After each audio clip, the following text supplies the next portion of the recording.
Miranda Vega checked her watch and sighed. Another meeting had run late, pushing her arrival to the annual summer party at the Oak Ridge Country Club well past its scheduled start time. As a successful contract attorney, she'd grown accustomed to juggling her professional demands with social obligations. But today, she'd promised her children, Lucas and Sophia, that she wouldn't miss the poolside festivities that marked the unofficial start of summer for their close-knit community. The late afternoon sun cast a golden glow across the manicured grounds as Miranda navigated her way through the parking lot, her heels clicking against the pavement. At 39, she carried herself with the confidence of someone who had spent years commanding courtrooms and negotiating million-dollar contracts. Her caramel-highlighted hair fell in soft waves around her shoulders, and her azure eyes, often described as her most striking feature, missed nothing. It was this attention to detail that had earned her the reputation as one of the most formidable contract attorneys in the state. "Mrs. Vega, we thought you weren't going to make it," called Margaret Peterson, the club's event coordinator, as Miranda approached the entrance. "Your husband arrived with the children hours ago." "A deposition ran long," Miranda explained with a practiced smile. "You know how it is. The moment you plan to leave early, someone decides they need to recount their entire life story." Margaret laughed. "Well, you haven't missed much. Everyone's gathered around the pool area. Your husband was organizing some kind of water volleyball tournament for the kids." Miranda nodded, making her way toward the pool. The sounds of splashing and laughter grew louder as she rounded the corner of the clubhouse. She paused momentarily to slip off her heels, feeling the cool stone tiles against her bare feet. The familiar faces of neighbors and friends dotted the landscape, some lounging in chairs with colorful drinks, others gathered around the grill where someone's husband was undoubtedly explaining the proper way to cook a steak. Her gaze swept across the scene, searching for her family. Lucas would be easy to spot. At 13, he'd recently hit a growth spurt that had left him towering over his classmates. Sophia, her 10-year-old, would likely be in the shallow end of the pool, showing off the swimming techniques she'd been perfecting all spring. What Miranda saw instead stopped her cold. There, in the deep end of the pool, was her husband of 10 years, Thomas Reed. But he wasn't organizing a children's volleyball game as Margaret had suggested.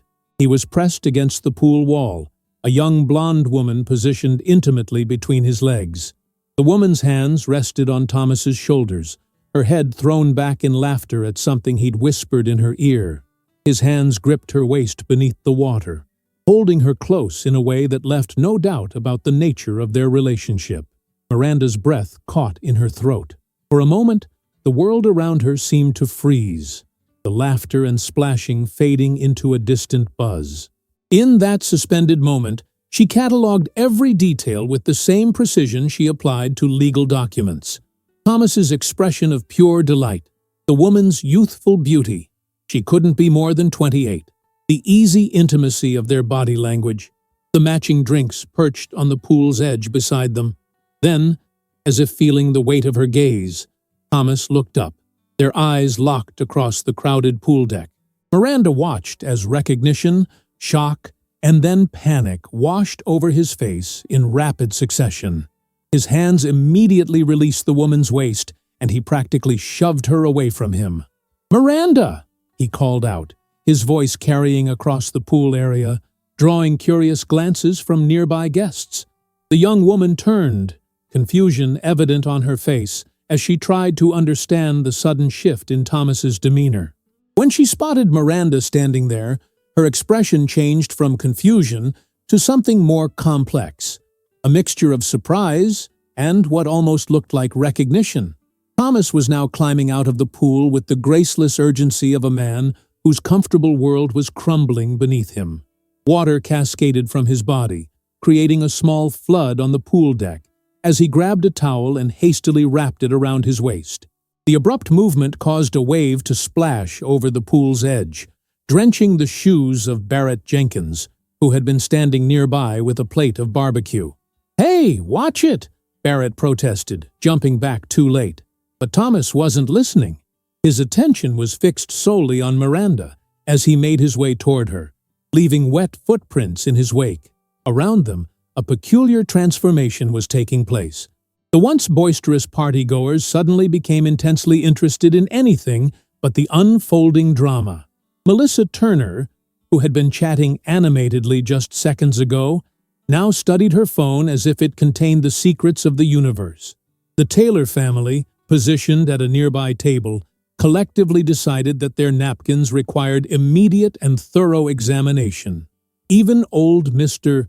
Pierce, known for his nosiness, abruptly turned to inspect the clubhouse architecture with newfound appreciation. Miranda stood perfectly still, her face a mask of composed dignity that belied the storm raging within. Years of courtroom experience had taught her how to maintain an unflappable exterior regardless of what surprises opposing counsel might throw her way.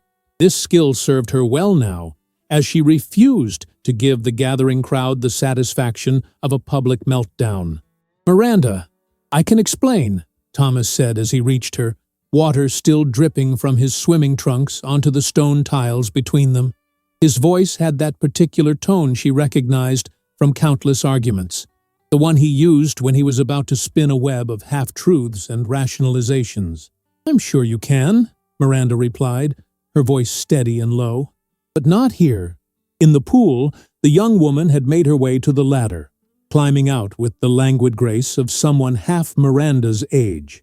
She reached for a towel, wrapping it around her slim figure, as she watched the interaction between Miranda and Thomas with undisguised interest. "This isn't what it looks like," Thomas continued, running a hand through his wet hair. "Natasha is a financial consultant. We were discussing potential investments." Miranda's eyebrow arched slightly, the only visible crack in her composed facade. "Between your legs? How innovative." A few feet away, someone choked on their drink, making a poor attempt to disguise it as a cough. Thomas flushed, the red creeping up from his neck to his face. "That's not fair. You're making assumptions based on—" "I'm making observations based on evidence," Miranda corrected him, the attorney in her automatically framing the situation in legal terms. "A skill I've refined over 15 years of practice. Now, I suggest we continue this conversation at home." She turned, scanning the pool area for her children. She spotted Lucas sitting at a table with some other teenagers, his face buried in his phone, thankfully oblivious to the drama unfolding. Sophia was in the shallow end of the pool with her friends, engaged in what appeared to be an intense game of Marco Polo. The children should stay and enjoy the party, Miranda decided, her voice leaving no room for negotiation. "I'll ask the Jenkinses to bring them home later." As she moved to speak with Thomas Jenkins's wife, Sarah, Miranda noticed Thomas's phone lighting up on a nearby table. Without breaking stride, she picked it up, noting the notification preview from a banking app. Something about a transfer completed to an account she didn't recognize. She slipped the phone into her purse with the casual efficiency of someone accustomed to gathering evidence. Thomas, still trailing behind her like a chastised schoolboy, either didn't notice or didn't dare to object. Miranda spoke briefly with Sarah Jenkins, arranging for the children to be brought home later. Sarah's eyes darted between Miranda and Thomas, her expression a mixture of concern and poorly concealed curiosity. "Of course, we'd be happy to bring them home," Sarah agreed quickly. "Is everything okay?" "Perfectly fine," Miranda assured her with a smile that didn't quite reach her eyes. "Thomas and I just need to discuss some household matters." As they made their way to the parking lot, Miranda was acutely aware of the whispers that followed in their wake. The Oak Ridge community thrived on gossip, and by tomorrow morning, every detail, both real and imagined, would be circulating through book clubs and golf foursomes, with the efficiency of a legal brief being passed through a high-powered firm. "I'll drive," Miranda announced as they approached their vehicles, her tone brooking no argument. Thomas opened his mouth as if to protest, then seemed to think better of it. "Let me at least change first," he said, gesturing to his still damp swimming trunks. "You can change at home," Miranda replied, unlocking her sleek black sedan. I wouldn't want to keep you from explaining. What did you call it? Your potential investments? The drive home passed in tense silence. Thomas stared out the window, occasionally shifting uncomfortably in his wet swimwear. Miranda drove with precise, controlled movements, her mind already cataloging and analyzing, preparing for the confrontation to come with the same methodical approach she applied to her most complex cases. Their home, a tasteful Tudor in one of the city's most prestigious neighborhoods, stood as a testament to their successful marriage, or what Miranda had believed was a successful marriage until 30 minutes ago. As she pulled into the driveway, she noted with bitter irony how perfect everything looked from the outside. The manicured lawn, the carefully tended flower beds, the warm light spilling from the windows that Thomas had left on when he departed with the children hours earlier. Once inside, Thomas immediately headed for the stairs. I need to change. By all means, Miranda replied, setting her purse, with Thomas's phone still inside, on the marble-topped kitchen island. I'll pour us some drinks. I have a feeling we're going to need them. While Thomas disappeared upstairs, Miranda retrieved his phone from her purse. Years of marriage had made her familiar with his password, their wedding anniversary, a detail that now struck her as tragically ironic. She quickly navigated to his banking app, her suspicions confirmed as she reviewed the recent activity. Regular transfers, $2,000 each, to an account labeled Meridian Consulting over the past 6 months. A larger transfer of $20,000 from what she recognized as Lucas and Sophia's college fund just last week. And most damning of all, a pending transfer scheduled for tomorrow morning, $50,000 from their joint investment account. Miranda set the phone down, a cold clarity washing over her. This wasn't just an affair. This was financial infidelity on a massive scale. She heard Thomas's footsteps on the stairs and quickly returned the phone to her purse. By the time he entered the kitchen, dressed in casual clothes with his hair still damp, Miranda was leaning against the counter, 2 glasses of scotch beside her. 18-year-old McCallan, she said, sliding 1 glass toward him. I was saving it for your birthday next month, but I think we can agree this conversation warrants the good stuff. Thomas took the glass cautiously, as if suspecting she might have poisoned it. Miranda, I know what you saw today looked inappropriate, but inappropriate? Miranda echoed, taking a measured sip of her scotch. That's an interesting choice of words. Inappropriate is wearing white after Labor Day. Inappropriate is telling your mother-in-law her meatloaf tastes like seasoned cardboard. What I saw today was a betrayal. But that's not even what concerns me most right now. She set her glass down with deliberate care. What concerns me is Meridian Consulting and the $20,000 you transferred from our children's college fund last week and the $50,000 you're planning to move tomorrow.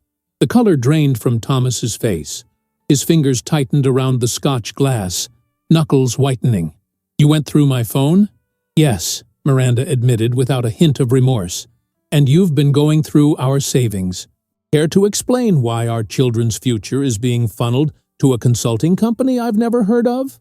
Thomas swallowed hard, his eyes darting around the kitchen as if searching for an escape route. When he finally spoke, his voice was strained. It's an investment opportunity. Something with tremendous potential.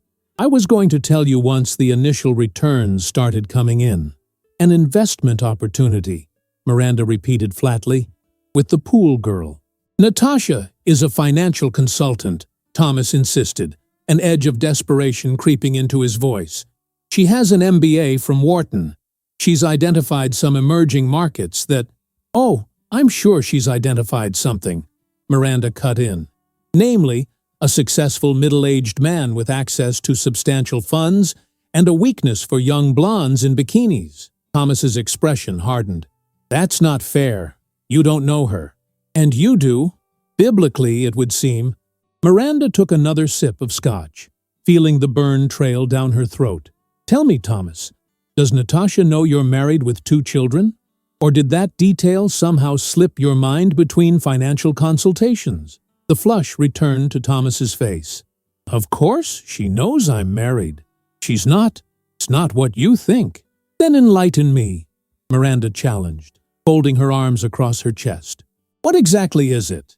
Because from where I'm standing, it looks like you're having an affair and siphoning our family's money to fund it. Thomas set his untouched scotch on the counter with a sharp click. I don't have to justify myself to you. You're never here anyway. Always at the office. Always with your cases, your clients. When was the last time you were actually present in this marriage? Miranda felt the words like a slap, but years of legal training had taught her to recognize a deflection when she heard one. So, this is my fault? Your hand on another woman's waist? Your hand on our children's future? That's because I work too much?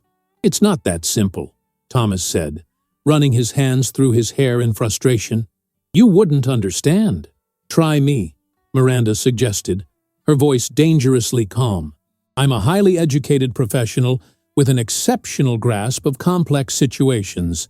Simplify it for me. Thomas stared at her for a long moment, then seemed to deflate. Natasha has a business idea, a legitimate one. She needed startup capital, and I saw an opportunity to diversify our investments. Without discussing it with me? Miranda pressed. Without proper documentation? Without considering the risk to our family's financial security? I was handling it, Thomas insisted. Like you were handling her at the pool today? Thomas's jaw tightened. I don't have to listen to this. I'm going out.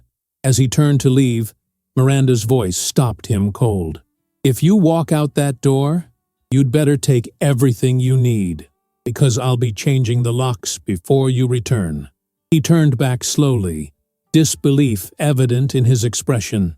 You can't be serious. I've never been more serious in my life, Miranda assured him. I'm calling my attorney tomorrow morning. I suggest you do the same. Miranda, don't do this, Thomas pleaded, his tone shifting to one she recognized all too well. The voice he used when trying to charm his way out of trouble. We can work through this. Couples go through rough patches all the time. A rough patch is when we argue about your mother's extended visits or my late nights at the office, Miranda countered. This is a Category 5 hurricane of deception, and I won't stand in its path pretending it's just a spring shower. Thomas took a step toward her, his expression softening into the look that had once made her heart race. 15 years together, Miranda. 10 years of marriage. 2 beautiful children.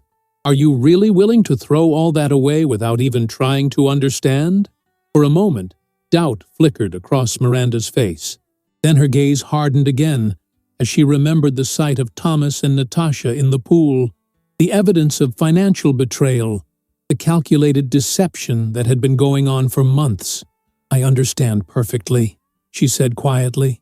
I understand that the man I married wouldn't recognize an ethical boundary if it slapped him across the face. I understand that you've been lying to me, stealing from our children, and making a mockery of our marriage. What else is there to understand? Thomas's charm dissolved, replaced by a cold anger. Fine. If that's how you want it, that's how it'll be. But don't think this will be easy, Miranda. I know people. Miranda actually laughed at that, a short, sharp sound devoid of humor. And I know contract law, financial regulations, and 12 of the best divorce attorneys in the state. I'd reconsider whatever you're threatening, Thomas. They stared at each other across the kitchen island, the remnants of their marriage crumbling in the space between them. I'm going to pack some things, Thomas finally said. Do that, Miranda agreed, and leave your house key. As of tonight, you're a guest here, not a resident. As Thomas disappeared upstairs again, Miranda remained in the kitchen, slowly finishing her scotch. The house felt suddenly too large, too quiet, as if it too were holding its breath, waiting to see what would happen next. She pulled out her phone and scrolled to Sarah Jenkins's number. Sarah, it's Miranda. Would it be possible for Lucas and Sophia to stay overnight with you? Thomas and I need to sort some things out. She paused, listening. Yes, they have overnight bags in the car. Thank you. I appreciate it. By the time Thomas came downstairs with a hastily packed suitcase, Miranda was sitting at the dining room table, her laptop open, already making notes for the battle ahead. "I'll be at the Westfield Hotel," he said stiffly, placing his house key on the table beside her. "I expect we can discuss this more rationally tomorrow." Miranda didn't look up from her screen. "I expect my attorney will be in touch with yours by noon. Good night, Thomas." After the front door closed behind him, Miranda sat motionless for several long minutes, the only sound in the house the soft hum of the refrigerator and the gentle ticking of the grandfather clock in the hallway, a wedding gift from Thomas's parents. Then, with the same methodical precision she applied to her most challenging cases, she began to prepare. She would not be caught unprepared again. Thomas had no idea what was coming, but Miranda intended to make sure he felt every bit of the storm he had created. Because if there was one thing Miranda Vega knew how to do, it was win. And this wasn't just any case. This was her life, her children's future, and her dignity on the line. She had never lost a case that mattered, and she wasn't about to start now. The next morning, Miranda woke before dawn, her mind already racing with the tasks that lay ahead. She'd slept fitfully, if at all, the events of the previous day playing on an endless loop behind her closed eyelids. The empty space beside her in the king-sized bed felt both strange and oddly liberating. She showered and dressed with particular care, selecting a charcoal gray suit that her colleagues often referred to as her shark outfit. It was what she wore to court when she needed to project absolute authority and competence. Today, she would need both in abundance. By 6:30 in the morning, Miranda was at her kitchen island, a steaming cup of coffee beside her laptop. She had already compiled a detailed spreadsheet of their family finances, highlighting the suspicious transfers Thomas had been making over the past 6 months. The total was staggering, nearly $150,000 diverted to Meridian Consulting, whatever that was. Another browser tab displayed the results of her preliminary search for Meridian Consulting. The company had been incorporated just 7 months ago, with a listed address in the upscale downtown district. No website, minimal online presence, and, most tellingly, only one named officer, Natasha Winters. Miranda allowed herself a grim smile as she sipped her coffee.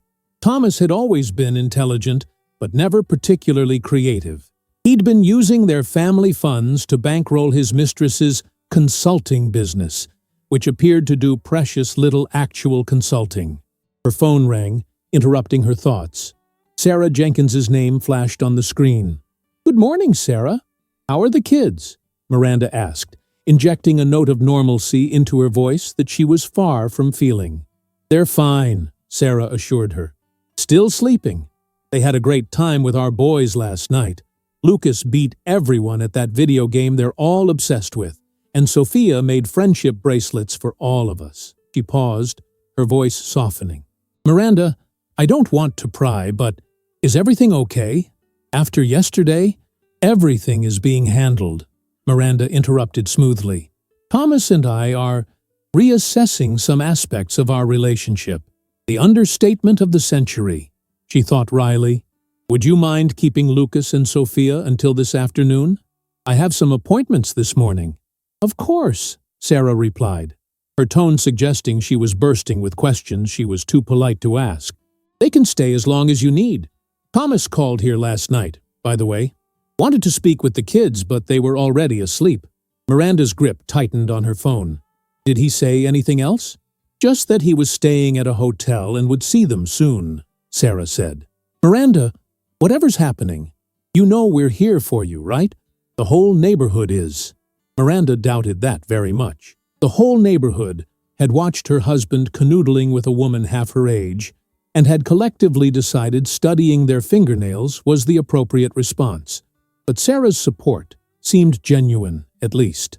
"Thank you," she said simply. "I'll pick up the kids around 4.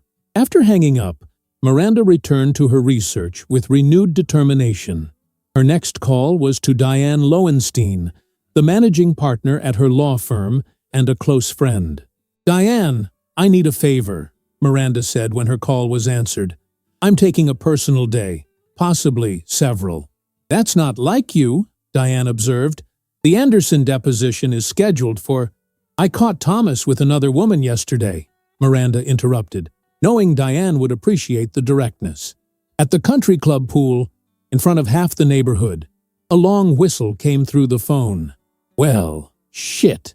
Are we talking inappropriate flirtation or full-blown affair?" "Full-blown affair. Plus, he's been siphoning family funds to finance her consulting business, including money from the kids' college accounts." "Double shit," Diane said. "Of course you can have the time you need. Do you want me to refer you to someone for the divorce?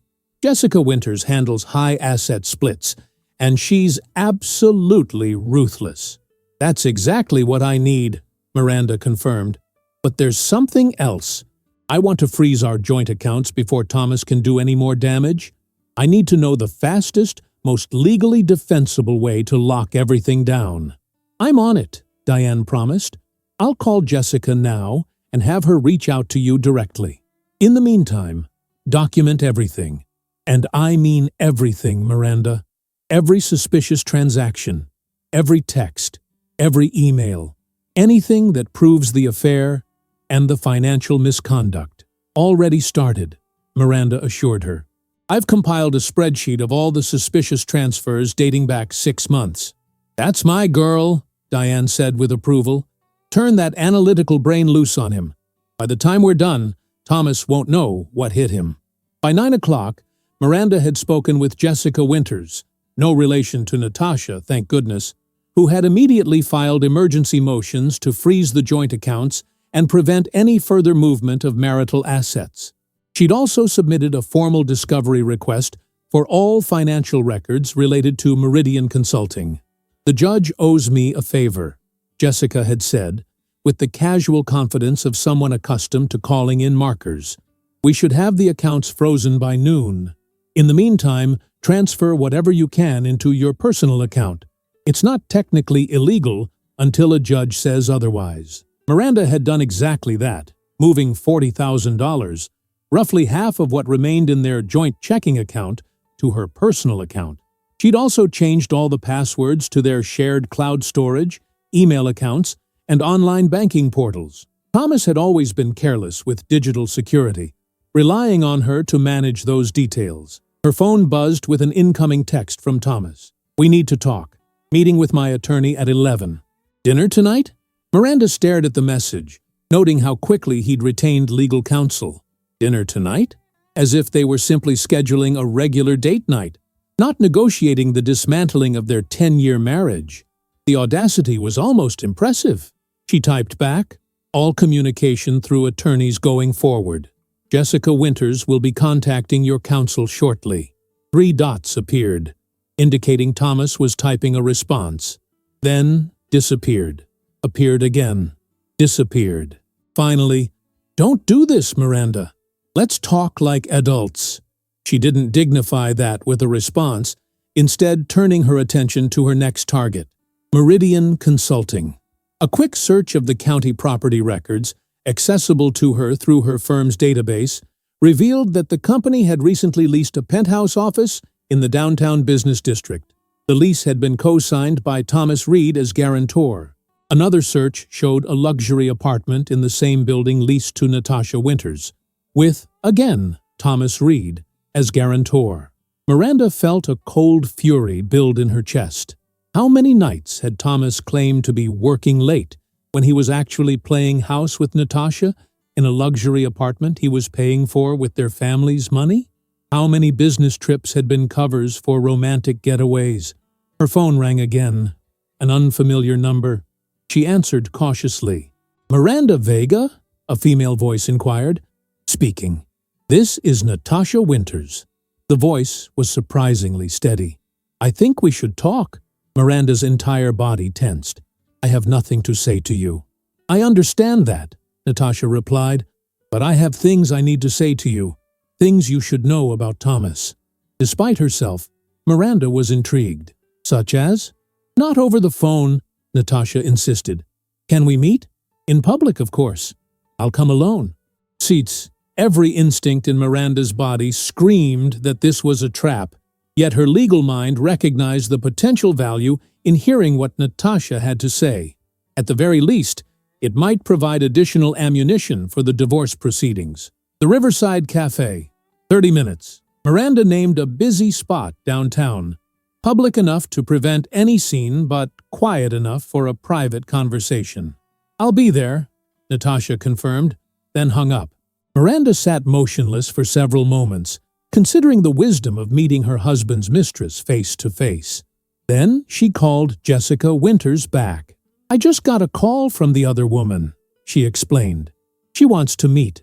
Absolutely not, Jessica responded immediately. This has trap written all over it. She'll try to record you saying something compromising or provoke you into making a scene. Nothing good can come from this meeting. Sue, or she might provide valuable information, Miranda countered. She specifically said she had things I should know about Thomas. And you believe her? The woman who's been sleeping with your husband and taking your money? Miranda sighed. I'm not naive, Jessica. I'm meeting her in a public place. I'll record the entire conversation and won't say anything I wouldn't want repeated in court. Jessica was silent for a moment. You're going to do this regardless of my advice, aren't you? Yes, Miranda admitted. Fine. But remember, anything she tells you is suspect unless you can verify it independently. And for God's sake, don't lose your temper, no matter what she says. The Riverside Cafe was moderately busy when Miranda arrived. She selected a table with a clear view of the entrance and ordered a black coffee, placing her phone on the table with the recording app open and running. Natasha arrived precisely on time. In daylight, without the distortion of pool water and Miranda's initial shock, she was even more striking than Miranda had first realized. She couldn't be older than 28, with naturally blonde hair pulled back in a sleek ponytail, and the kind of effortless beauty that made Miranda acutely aware of every fine line around her own eyes. She wore a simple but obviously expensive navy blue dress that spoke of sophisticated taste. Natasha spotted Miranda immediately and approached the table with surprising confidence. No nervousness, no shame, just purposeful determination. Thank you for agreeing to meet, she said, sitting down across from Miranda. I'm curious what you think you have to say that could possibly interest me, Miranda replied coolly, studying the younger woman's face for any sign of deception. Natasha met her gaze directly. First, I want to say, I'm sorry. I know that doesn't mean much coming from me, but I truly didn't understand the full situation until yesterday. What situation did you think you were in, exactly? Miranda couldn't keep the edge from her voice. A relationship with a married man who was bankrolling your so-called business with his family's money? A flicker of something, anger, guilt, passed across Natasha's face. Thomas told me you were separated, that you were divorcing but keeping it quiet for the children's sake. She reached into her handbag and withdrew several documents, sliding them across the table. He showed me these. Miranda examined the papers, crude forgeries of divorce filings with what appeared to be her signature. The signature was close, but not perfect. Close enough, though, to fool someone who wasn't familiar with her handwriting. He created fake divorce papers, Miranda said slowly, anger building in her chest. And you believed him? Why wouldn't I? Natasha countered. He had an explanation for everything. Why he couldn't take me to certain restaurants. Why I couldn't visit his home. Why we always met at my apartment or the office. She sighed. Looking back, the red flags were obvious. But hindsight is 20/20, as they say. Miranda studied her carefully. So you expect me to believe you had no idea he was still married? Despite the wedding ring he wore? Despite the family photos all over his social media? He said the ring was for appearances, to make the transition easier for your children, Natasha explained. And he has no family photos on his Instagram, the account I followed. Miranda frowned. Thomas doesn't use Instagram. Yes, he does, Natasha insisted, pulling out her phone and bringing up an account. Thomas Reed Financial. He posts daily market updates, investment advice, client testimonials. Miranda leaned forward to examine the profile. It was indeed a polished, professional-looking account with Thomas's face prominently featured, but with zero personal content. No Lucas, no Sophia, no Miranda. A separate public persona he'd created for, what? His double life? This isn't his only account, Miranda guessed. Natasha's expression confirmed it before she spoke. I discovered his personal account yesterday, after seeing you at the pool. That's when I realized he'd been lying to me. She paused. That's not the only thing he lied about. I'm listening, Miranda said, her attorney's instincts now fully engaged. Meridian Consulting isn't just some shell company, Natasha explained. It's a legitimate financial advisory business. I have an MBA from Wharton and 5 years' experience at Goldman Sachs. Thomas approached me last year, said he was impressed with my investment strategies and wanted to back me in starting my own firm.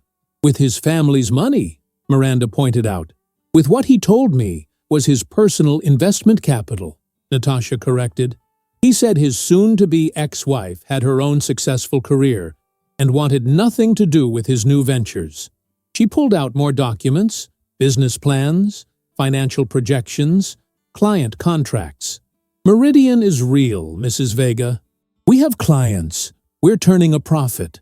But Thomas has been skimming from that profit, diverting funds to another account I just discovered yesterday. Miranda felt her world tilt slightly.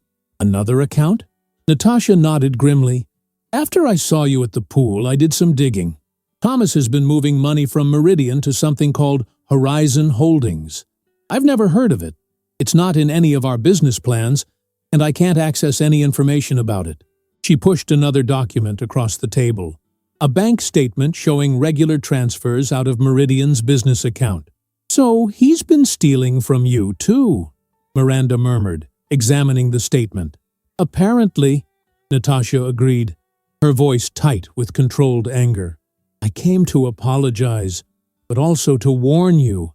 I don't think either of us knows the full extent of what Thomas has been doing with the money he's taken. Miranda leaned back in her chair, trying to process this new information. It was one thing to discover her husband was having an affair and diverting family funds to support it. It was another entirely to learn that the money might be going somewhere else entirely. Why are you telling me this? Miranda asked directly. You could have walked away, started fresh somewhere else.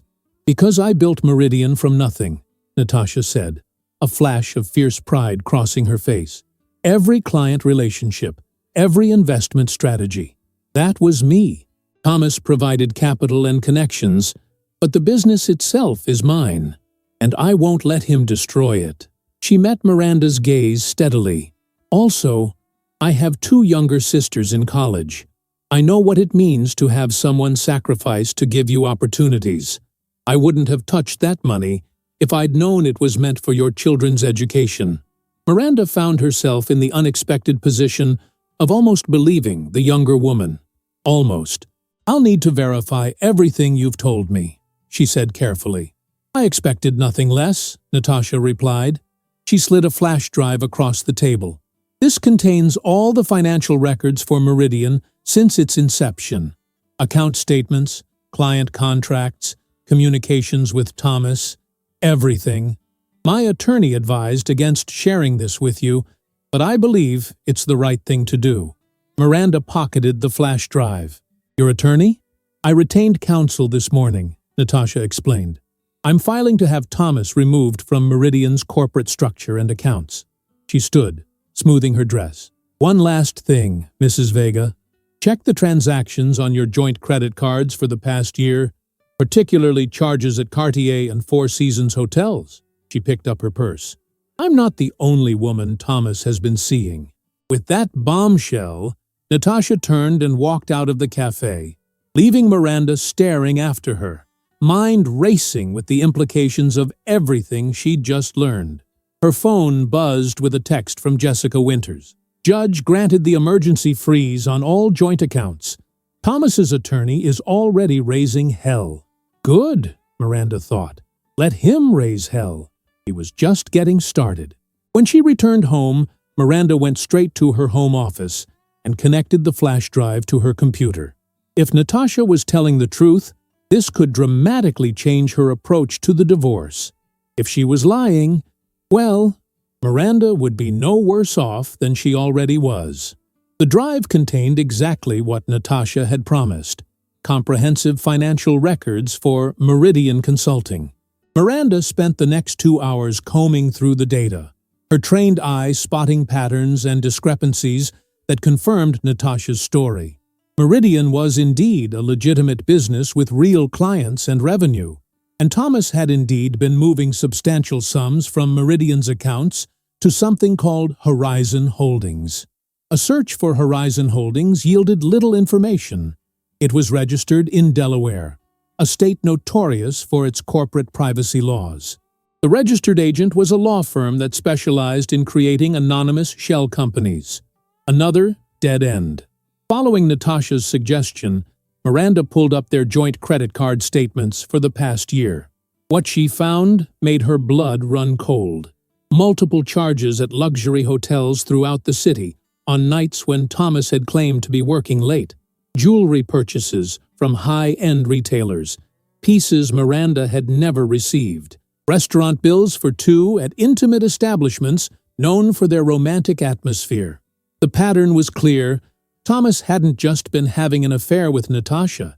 He'd been seeing other women as well, lavishing them with expensive gifts and experiences while systematically draining their family's resources. Miranda was so absorbed in her discovery that she almost didn't hear the front door open. She looked up sharply as footsteps approached her office. "Mom," Lucas called. "We're home." Miranda quickly closed the credit card statements and went to greet her children, pasting on a smile she didn't feel. "Hey, you two, did you have fun at the Jenkinses?" Sophia rushed forward for a hug, her 10-year-old enthusiasm undimmed by the events of the previous day. "It was awesome. Mrs. Jenkins let us make cookies, and I taught Jake how to make friendship bracelets, and we stayed up watching movies." Lucas hung back, his 13-year-old face more reserved. "Where's Dad?" he asked directly. Miranda had prepared for this question, but it still felt like a punch to the stomach. "Your father is staying at a hotel for a few days," she said carefully. "We're working through some grown-up issues." Lucas's eyes narrowed slightly. "Is this about what happened at the pool yesterday? With that lady?" So he had noticed. Miranda felt a flash of anger at Thomas for being so careless, so public with his indiscretions that their children had been exposed to his behavior. "Yes," she admitted, seeing no point in lying. "Partly about that, but there are other things too. Complicated things that aren't your responsibility to worry about." "Are you guys getting divorced?" Sophia asked bluntly, her small face suddenly serious. Miranda guided both children to the living room sofa, sitting between them. "I don't know yet," she said honestly, "but I want you both to know that whatever happens between your father and me has nothing to do with you. We both love you more than anything in the world." Lucas looked down at his hands. "Dad called while we were at Jake's. He wants us to come stay with him at the hotel this weekend." Miranda felt a surge of protective instinct. "And how do you feel about that?" Lucas shrugged, the universal teenage gesture of uncertainty. "I don't know. Weird, I guess." "You don't have to decide right now," Miranda assured them both.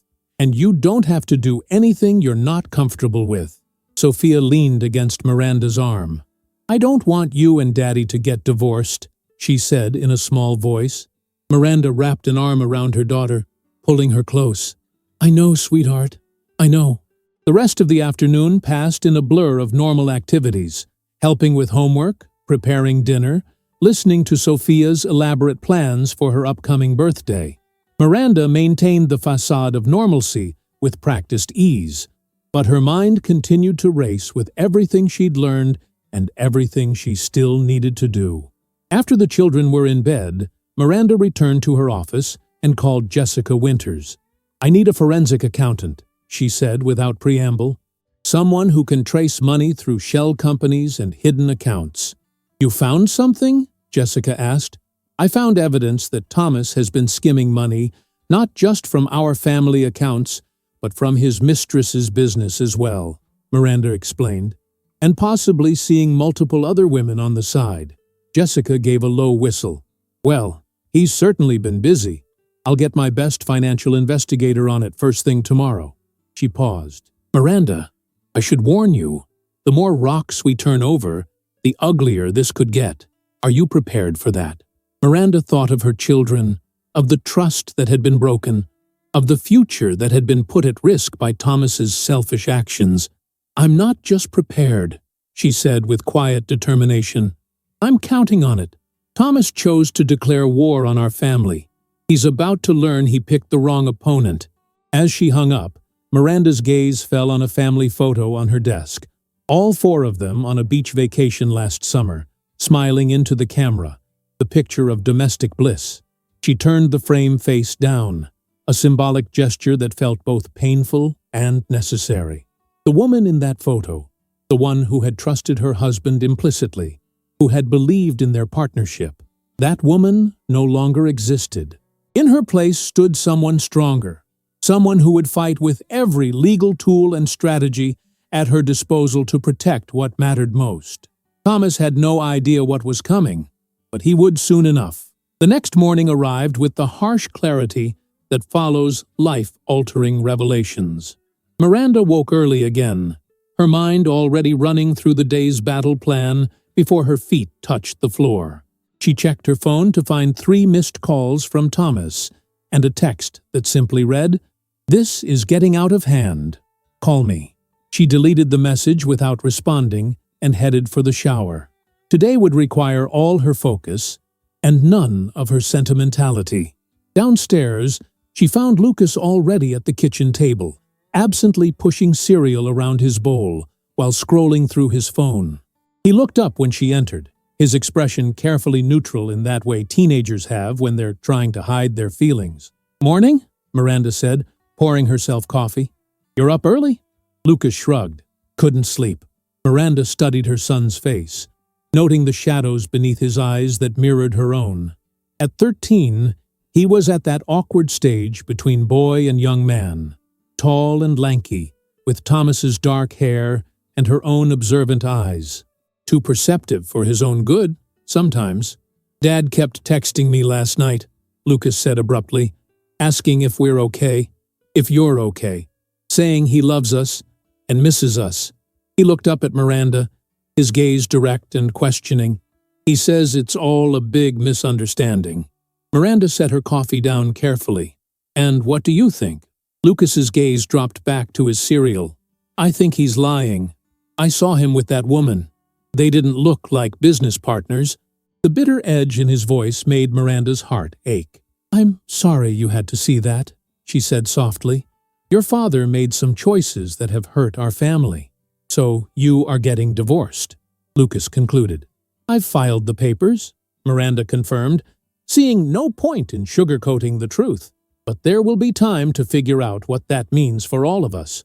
Right now, my priority is making sure you and Sophia are protected." "From Dad?" Lucas sounded confused. "From the fallout," Miranda clarified. "Divorce is complicated, especially when it involves—" She stopped herself, realizing she was about to say financial misconduct, as if speaking to a colleague rather than her 13-year-old son. "When there are disagreements about money and property," she amended. Lucas seemed to consider this. "Is that why you were on the phone with a forensic accountant last night?" Miranda blinked in surprise. "You heard that?" "I came down for water," Lucas admitted. "You sounded angry." "Not angry," Miranda corrected gently. "Determined. There's a difference." Before Lucas could respond, Sophia bounded into the kitchen, her energy a stark contrast to the somber mood. "Mom, I need to wear my blue shirt today for the class picture, but I can't find it," she announced. "Check the laundry room," Miranda suggested, grateful for the mundane interruption. "I think I washed it yesterday." As Sophia dashed off, Lucas stood and carried his bowl to the sink. "I told Dad I don't want to stay with him this weekend," he said quietly, his back to Miranda. "I don't care if he's at some fancy hotel. I'd rather be home." Miranda felt a rush of relief mixed with concern. "That's your choice," she assured him. "But remember, no matter what's happening between your father and me, he's still your dad. It's okay to love him and be angry with him at the same time." Lucas turned, his expression surprisingly mature. "I know, but right now, I'm just angry." After getting both children off to school, Miranda headed not to her law office but to First National Bank, where she and Thomas had maintained their accounts for over a decade. Despite the emergency freeze ordered by the judge, Miranda wanted to ensure no further assets could be moved or accessed without her knowledge. The bank manager, Harold Thompson, greeted her with the deference reserved for high-value clients. "Mrs. Reed, how can I help you today?" "It's Ms. Vega, actually," Miranda corrected. "I've always used my professional name. A minor point, perhaps, but it felt important today to reclaim that independence. I need to review all activity on our joint accounts for the past year, and I'll need copies of all statements and transaction records." Harold's smile faltered slightly. "I'll need to verify authorization for that level of detail, especially for joint accounts." Miranda slid a document across the desk, the court order freezing the accounts, which explicitly granted her full access to all records. "I believe this addresses any authorization concerns." Harold examined the document, his expression growing increasingly uncomfortable. "I see. This is unusual." "Not as unusual as you might think," Miranda replied evenly. "Divorce happens every day, Harold, sometimes under complicated circumstances." "Of course," he agreed hastily. "It's just that Mr. Reed was here yesterday afternoon, requesting similar information." Miranda's spine stiffened. "Yesterday? After the freeze order was issued?" Harold fidgeted with his tie. He presented documentation showing he was authorized to access the accounts, despite any temporary restrictions. Our legal department reviewed it and approved limited access. A cold fury settled in Miranda's chest. "What kind of documentation?" "I'm not at liberty to discuss that," Harold hedged. "Client confidentiality." "I'm also your client," Miranda pointed out, "and I have a court order explicitly preventing any access to these accounts without my knowledge." She leaned forward slightly. "Harold, I'm not sure if you're aware, but obstruction of a court order is a serious offense, as is aiding in the concealment or movement of assets during divorce proceedings." The implied threat wasn't subtle, and Harold's discomfort visibly increased. "Perhaps I should consult with our legal department again." "Perhaps you should," Miranda agreed. "And while you're at it, I'd like the name of whoever authorized Thomas's access yesterday, as well as copies of whatever documentation he provided." Harold retreated to a back office, leaving Miranda seething quietly in her chair. Thomas was clearly moving faster than she'd anticipated, finding ways around the freeze order through whatever connections or influence he possessed. When Harold returned 20 minutes later, he was accompanied by a woman in a crisp suit, who introduced herself as Angela Dawson, the bank's legal counsel. "Ms. Vega," Angela began, her tone professionally neutral, "I understand there's some confusion about access to your joint accounts." "No confusion," Miranda countered. "A clear violation of a court order." Angela placed a folder on the desk. "Mr. Reed presented this order yesterday, signed by Judge Carlton." She opened the folder to reveal a document that did indeed appear to be a judicial order, countering the freeze by granting Thomas limited access to specific accounts. Miranda examined the order carefully, her legal training immediately spotting several irregularities. "This order is dated before Judge Michaels's freeze order," she noted, "and it appears to be limited to a single account, the business expense account for Reed Financial Advisors. Yet according to Harold, Thomas was granted access to our joint accounts as well." Angela frowned, taking the document back and studying it more carefully. "You're right. The authorization should have been strictly limited to the business account." She turned to Harold. "What access was granted yesterday?" Harold swallowed nervously. "Mr. Reed reviewed statements for all joint accounts and requested wire transfer capabilities be restored for the investment portfolio." "And was that done?" Angela asked sharply. "Our system shows a pending transfer of $200,000 scheduled for this morning," Harold admitted, "to an offshore account." Miranda felt as if she'd been punched in the stomach. $200,000, a significant portion of their retirement savings, about to disappear into what was almost certainly an untraceable account. "Cancel that transfer immediately," Angela instructed Harold, her professional demeanor giving way to clear concern.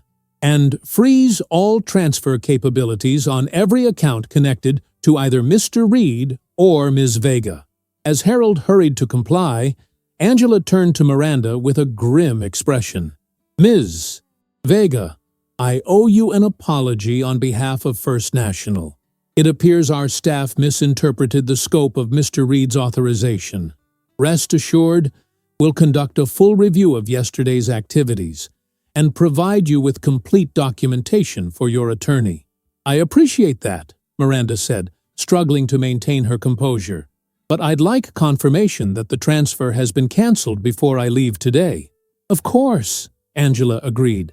"And I should inform you that this incident will be reported to the court, as it represents a potential attempt to violate the asset freeze."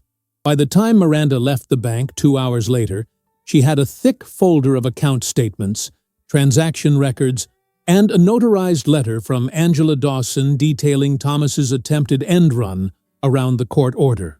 The transfer had been successfully canceled, but the episode had revealed just how far Thomas was willing to go to protect his financial interests and potentially hide assets from the divorce proceedings. In her car, Miranda called Jessica Winters to update her on the morning's events. "He tried to move money offshore?" Jessica sounded both outraged and oddly impressed. "Bold move. Stupid, but bold. He nearly succeeded," Miranda pointed out. "If I hadn't gone to the bank in person—" "But you did," Jessica interrupted.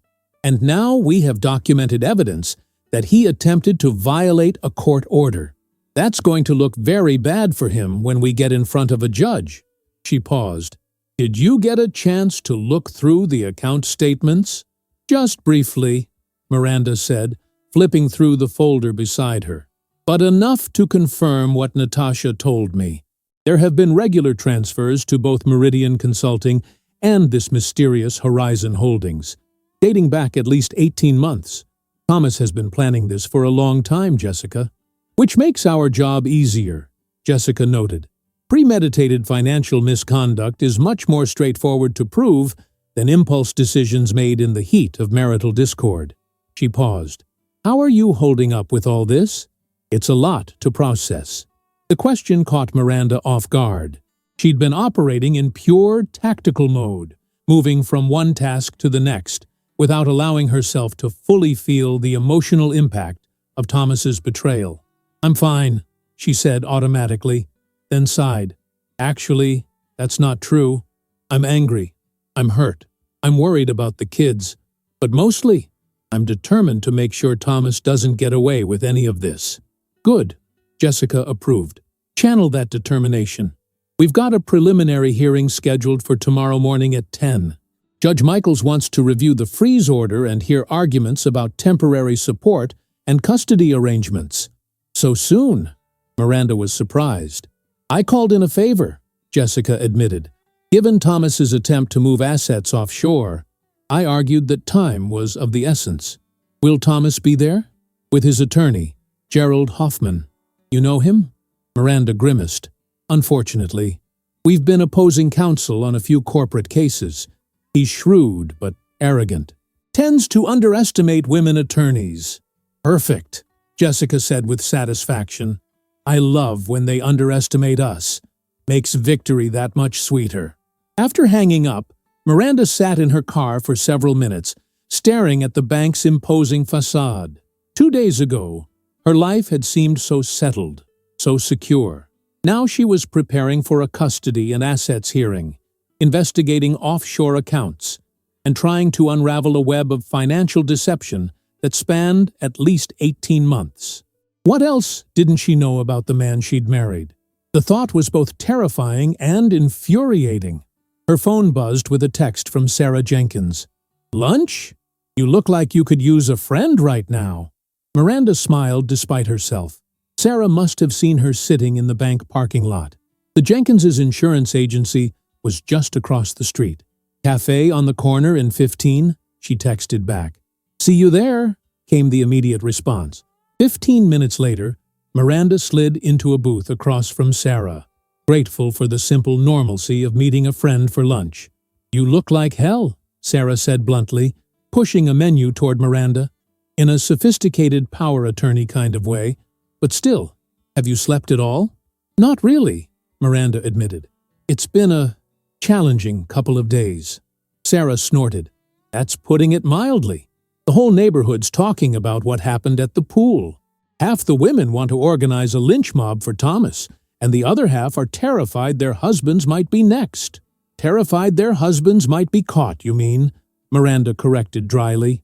"Exactly," Sarah agreed. "Though for what it's worth, Thomas has always been in a league of his own when it comes to egotistical self-importance. No one's really surprised he thought he could get away with it. They're just shocked he did it so publicly." Miranda sighed. "It wasn't just the affair, Sarah. He's been diverting family funds, hiding money in offshore accounts, even stealing from his mistress's business." Sarah's eyes widened. "Seriously? What a piece of work." She reached across the table and squeezed Miranda's hand. "I'm so sorry. 10 years of marriage. And then to find out he's been living a double life. At least triple," Miranda corrected. "I have evidence he's been seeing multiple women, not just Natasha." "Jesus," Sarah breathed. "What are you going to do?" "Take him to the cleaners," Miranda said simply. "He messed with the wrong attorney." Sarah grinned. "That's the spirit. And the kids?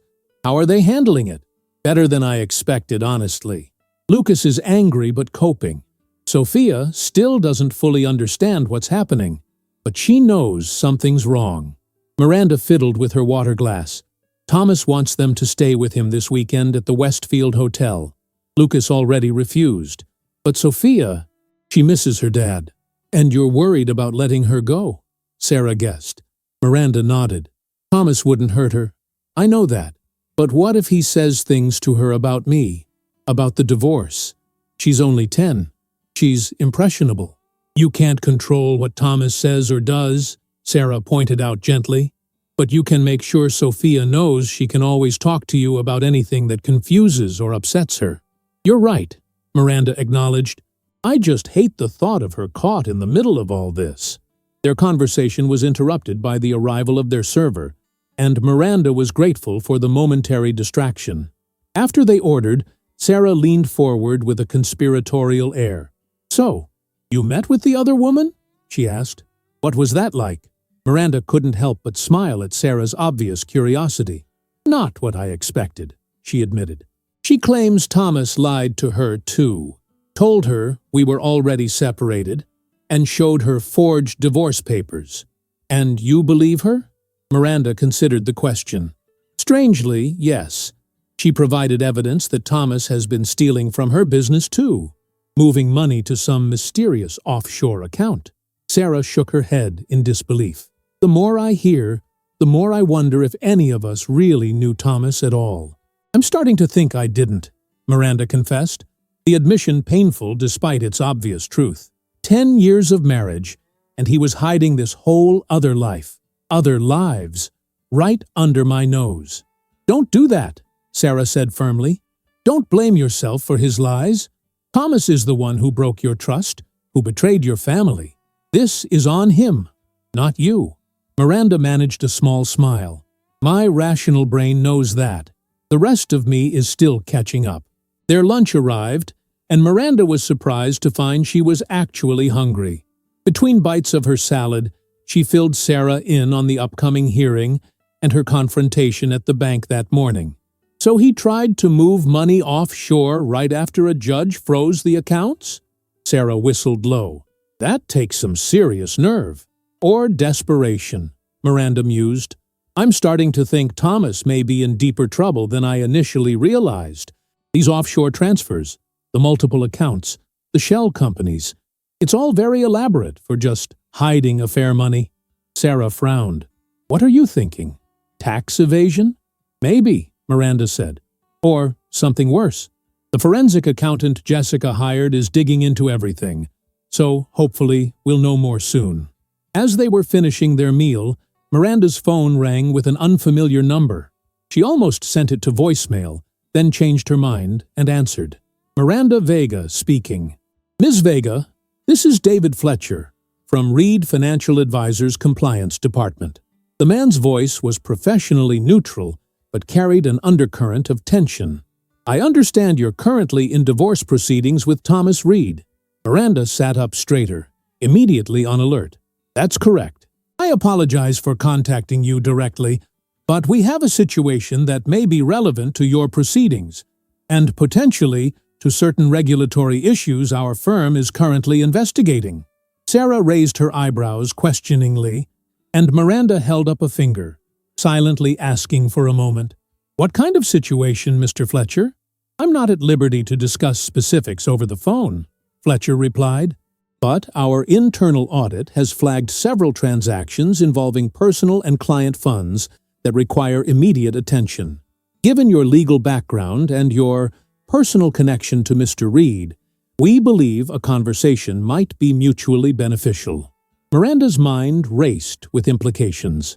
Reed Financial Advisors was a respected firm, managing investments for wealthy clients throughout the region. If they were conducting an internal investigation involving client funds, when would you like to meet? She asked.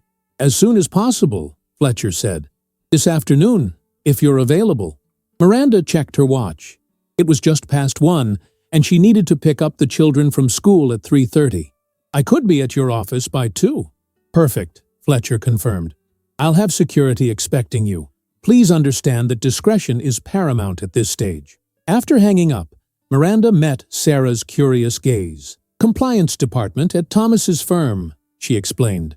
Something about an internal audit flagging suspicious transactions. Sarah's eyes widened. Uh-oh, that sounds serious. It does, Miranda agreed, her mind already cataloging potential scenarios, none of them good for Thomas. I'm meeting with them in an hour. This just keeps getting more complicated, doesn't it? Sarah observed, signaling for the check. Miranda nodded, a grim determination settling over her. And I have a feeling we've only scratched the surface. The offices of Reed Financial Advisors occupied 3 floors of a sleek downtown high-rise, all glass and polished steel. Despite having been there numerous times for company functions, Miranda felt like a stranger as she presented her ID to the security guard and was escorted to the executive floor.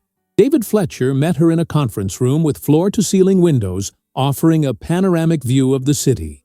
He was a trim man in his late 40s with salt-and-pepper hair and the carefully neutral expression of someone who regularly delivered bad news to important people. Ms. Vega, thank you for coming on such short notice, he said, shaking her hand. This is Eleanor Simmons, our chief legal officer. Miranda nodded to the stern-looking woman who had joined them. I understand there's a situation involving my husband. Yes, Fletcher confirmed, gesturing for Miranda to take a seat. As I mentioned on the phone, our internal audit has flagged several concerning transactions over the past 18 months. Eleanor Simmons slid a folder across the table. These are copies of the transactions in question. As you'll see, they involve the movement of both company and client funds through a series of accounts, ultimately ending up at an entity called Horizon Holdings. Miranda opened the folder, her heart rate accelerating as she recognized the name of the mysterious company Natasha had mentioned. And Horizon Holdings is? That's part of the problem, Fletcher explained. On paper, it's an investment vehicle for high-risk opportunities. In reality, it appears to be little more than a shell company designed to funnel money offshore. Miranda scanned the documents quickly, her legal training allowing her to grasp the essential details. Thomas had apparently been moving small amounts of client funds, never enough to trigger automatic alerts, into Horizon Holdings, describing the transfers as alternative investment opportunities in the firm's records. These are client funds, Miranda noted, a chill running down her spine. That's embezzlement. Potentially, Eleanor agreed, her expression grim. We're still determining the full scope of the irregularities. Some clients did authorize alternative investments, but we've found no documentation that they specifically approved Horizon Holdings, nor any evidence that these investments were properly disclosed or tracked. How much money are we talking about? Miranda asked. Fletcher and Simmons exchanged glances. Our preliminary estimate is around $3 million, Fletcher finally said. Possibly more as we continue our investigation. Miranda felt the blood drain from her face. This wasn't just a matter of Thomas hiding affair money or even tax evasion. This was major financial fraud involving client funds, the kind of misconduct that ended careers and resulted in prison sentences. When did you discover this? She asked, her voice steadier than she felt. The irregularities were first flagged about a week ago during a routine compliance check, Fletcher explained. But it wasn't until yesterday, when we received notification of the court order freezing Thomas's personal accounts, that we accelerated our investigation. So you haven't confronted Thomas yet? No, Eleanor said. We wanted to gather more information first. And frankly, given your position as both his spouse and a respected attorney, we thought it prudent to speak with you before taking further action. Miranda understood the unspoken message. They were hoping she had information that could help their investigation, and possibly offering her a chance to mitigate any personal or family fallout before the situation became public. I appreciate your discretion, she said carefully, but I'm afraid I can't help much. I only discovered Thomas's financial irregularities 2 days ago, when I found him with another woman and began investigating our personal accounts. Fletcher nodded, seeming unsurprised. We suspected as much. However, we do have reason to believe that Horizon Holdings may be connected to your personal finances as well. He pulled another document from the folder, a list of transfers from Thomas and Miranda's joint investment account to Horizon Holdings, dating back nearly 2 years. The amounts matched what Miranda had discovered in her own investigation, but seeing them presented as part of a larger pattern of financial misconduct made the betrayal feel even more profound. What happens now? Miranda asked, looking up from the document. We are obligated to report our findings to the Securities and Exchange Commission, Eleanor explained, and to cooperate with any subsequent investigation. Thomas will be suspended pending the outcome. When? Tomorrow morning, Fletcher said. We wanted to give you advance notice, given the potential implications for your divorce proceedings and your children. Miranda nodded, grateful for the consideration even as her mind raced with the ramifications. And the firm's clients? Will they be notified? Not immediately, Eleanor said. We're still assessing the extent of the affected accounts and developing a communication strategy. Our priority is to protect client interests while supporting the regulatory investigation. Miranda sat back, trying to process everything she'd learned. Thomas hadn't just betrayed her and their children. He'd potentially committed serious financial crimes that could result in criminal charges, hefty fines, and even incarceration. I should note, Fletcher added, that we've found no evidence suggesting you had any knowledge of or involvement in these activities. Your name doesn't appear on any of the questionable documents or authorizations. Small mercies, Miranda murmured. Thank you for bringing this to my attention. I'll need to inform my divorce attorney immediately. Of course, Eleanor agreed. And if you discover anything in your personal financial review that might be relevant to our investigation, we'd appreciate being kept informed. As Miranda left the building 15 minutes later, she felt as if the ground beneath her feet had shifted yet again. What had begun as a painful but relatively straightforward divorce case had morphed into something far more complex and potentially devastating. She checked her watch. Still an hour before she needed to pick up the children. She needed to update Jessica on this new development, but first, she needed a moment to collect herself. Finding a quiet bench in a small park across from the office building, Miranda sat down and took several deep breaths. The magnitude of Thomas's deception was still sinking in. Not just affairs, not just diverting family funds, but potentially criminal financial fraud that could send him to prison. What would she tell Lucas and Sophia? How could she protect them from the public fallout when the story inevitably broke? And how had she, an accomplished attorney known for her attention to detail, missed the signs that the man she married was capable of such elaborate deception? As these questions tumbled through her mind, Miranda's phone buzzed with an incoming text. It was from Thomas. "We need to talk. Emergency. Please." For the first time since discovering his betrayal, Miranda felt a flicker of something, almost like pity. Thomas didn't know what was coming. The SEC investigation, the suspension, the potential criminal charges. He was still operating under the assumption that this was just about their marriage, their divorce. He had no idea that his entire world was about to implode. Miranda stared at the message for a long moment, then typed a response. "I know about Horizon Holdings. My attorney will contact yours." She hit send, then switched off her phone, tucking it into her purse. Whatever desperate response Thomas might send, whatever explanation or plea he might offer, it would have to wait. Right now, she needed to focus on preparing her children for the storm that was about to break over their family, and ensuring that when it did, she was positioned to protect them from the worst of it. As Miranda rose from the bench, a strange sense of clarity settled over her. The anger and hurt were still there, but they had crystallized into a cold, precise determination.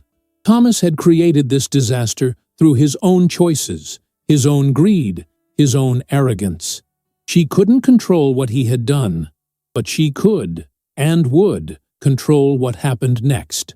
Starting with making sure that whatever consequences Thomas faced for his actions, Lucas and Sophia would emerge from this crisis with their future security intact and their mother's unwavering support to guide them through the difficult days ahead.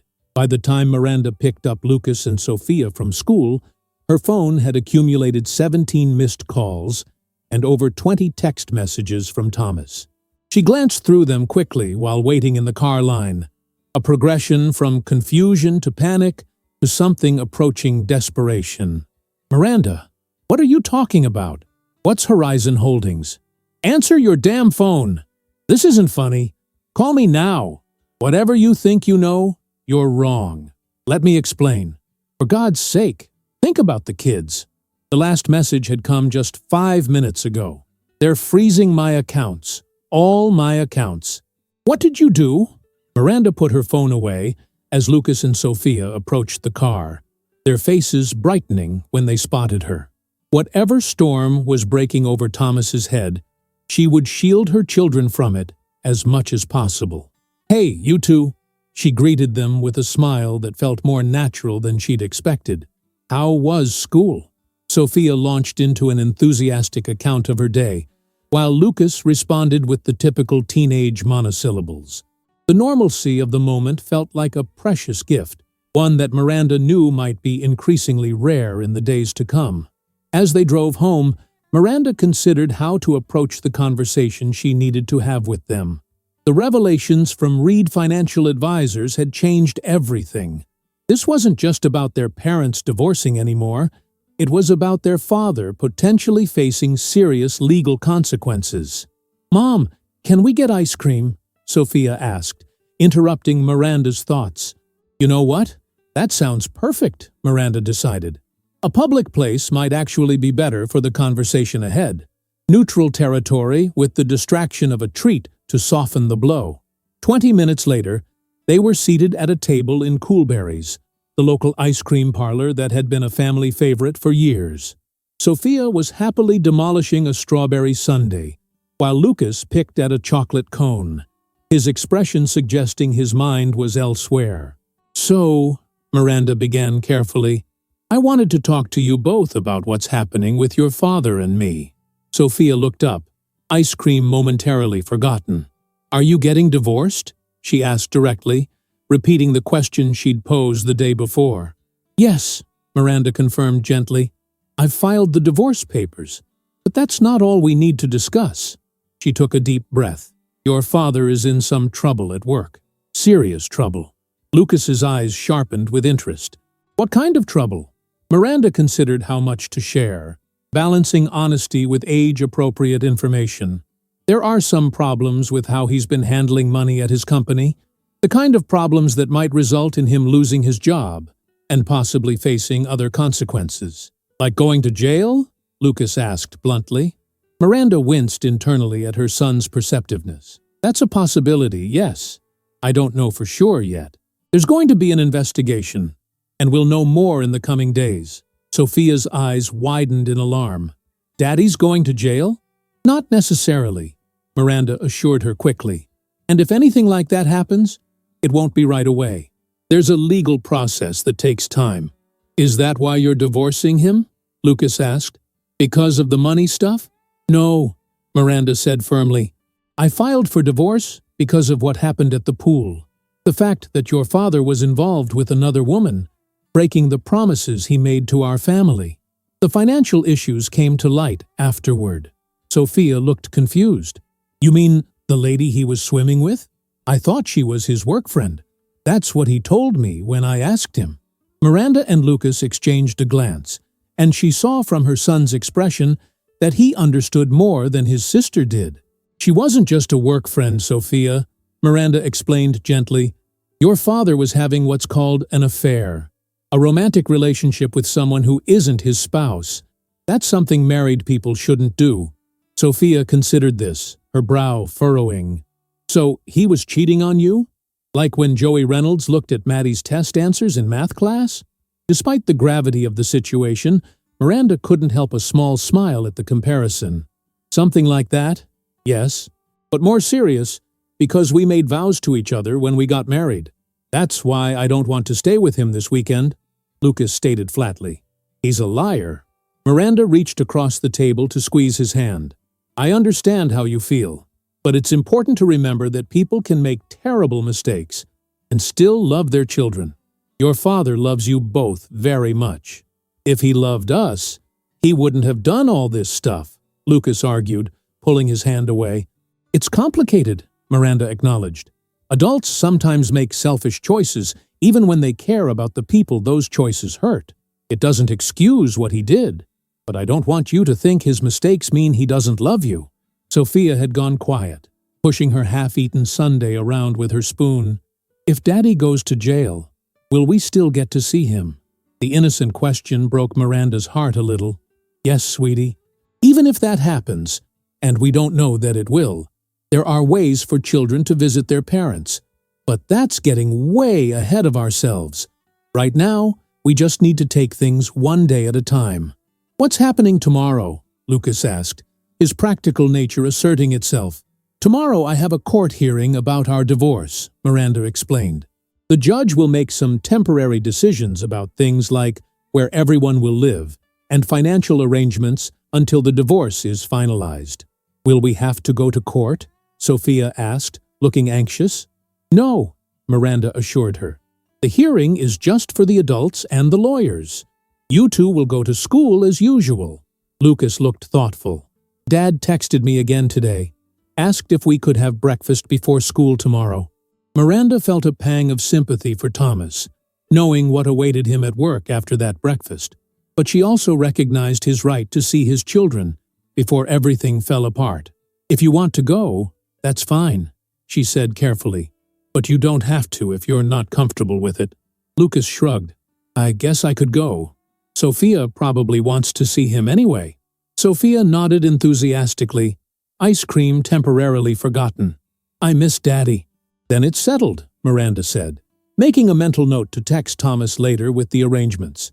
He can pick you up at 7 and drop you at school afterward. As they finished their ice cream and headed home, Miranda's phone rang again. This time, it was Jessica Winters. I need to take this, she told the children as they entered the house. It's my lawyer. Why don't you start on homework while I talk to her? Once the children were settled, Miranda took the call in her home office. Thomas's attorney has been blowing up my phone for the last hour, Jessica said without preamble. Apparently, Thomas is outraged by the baseless accusations you've made about something called Horizon Holdings. Care to fill me in? Miranda quickly summarized her meeting with the compliance team at Reed Financial Advisors. "So we're not just dealing with a cheating husband who moved some family funds around," Jessica concluded. "We're potentially looking at a major financial fraud case involving client money." "That's what it looks like," Miranda confirmed. "They're reporting it to the SEC tomorrow morning and suspending Thomas pending investigation." Jessica was quiet for a moment. This changes things significantly. If Thomas is facing potential criminal charges, the divorce suddenly becomes a lot more complicated, but also potentially more advantageous for you. "How so?" "Thomas is going to need money, a lot of money, for his legal defense," Jessica explained. "That gives us considerable leverage in settlement negotiations. He may be willing to agree to more favorable terms if it means resolving the divorce quickly and freeing up whatever assets he can legitimately claim." Miranda considered this. "I'm not looking to take advantage of the situation, Jessica. I just want to make sure the children are protected." "And they will be," Jessica assured her.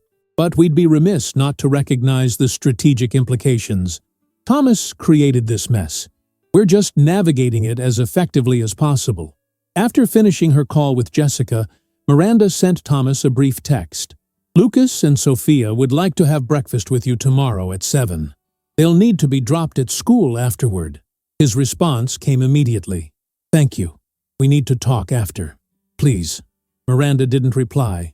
Whatever Thomas wanted to discuss could wait until after tomorrow's hearing, and after he'd faced the consequences of his actions at work. She spent the evening helping the children with homework, preparing dinner, and maintaining as much normalcy as possible. After they were in bed, Miranda returned to her office to prepare for the next day's hearing. She was reviewing financial documents when her doorbell rang at nearly 10 o'clock. Frowning, Miranda checked the security camera on her phone. Thomas stood on the front porch, looking disheveled and agitated. Against her better judgment, Miranda went to the door, opening it just wide enough to speak to him without inviting him in. "It's late, Thomas. The children are asleep." "I'm not here to see the children," he said, his voice hoarse. "I need to talk to you." Miranda studied him critically. His normally immaculate appearance had deteriorated dramatically in just 2 days. His hair was uncombed, his clothes wrinkled, and the shadows under his eyes suggested he'd slept even less than she had. "Whatever you have to say can wait until after tomorrow's hearing," Miranda told him firmly. "Or you can communicate through your attorney." "Miranda, please," Thomas said, desperation evident in his voice. "I know about the SEC investigation. Fletcher called me an hour ago." "Then you know there's nothing I can do about that," Miranda pointed out. "Those are the consequences of your own actions." "You don't understand," Thomas insisted, running a hand through his hair. "This isn't just about me.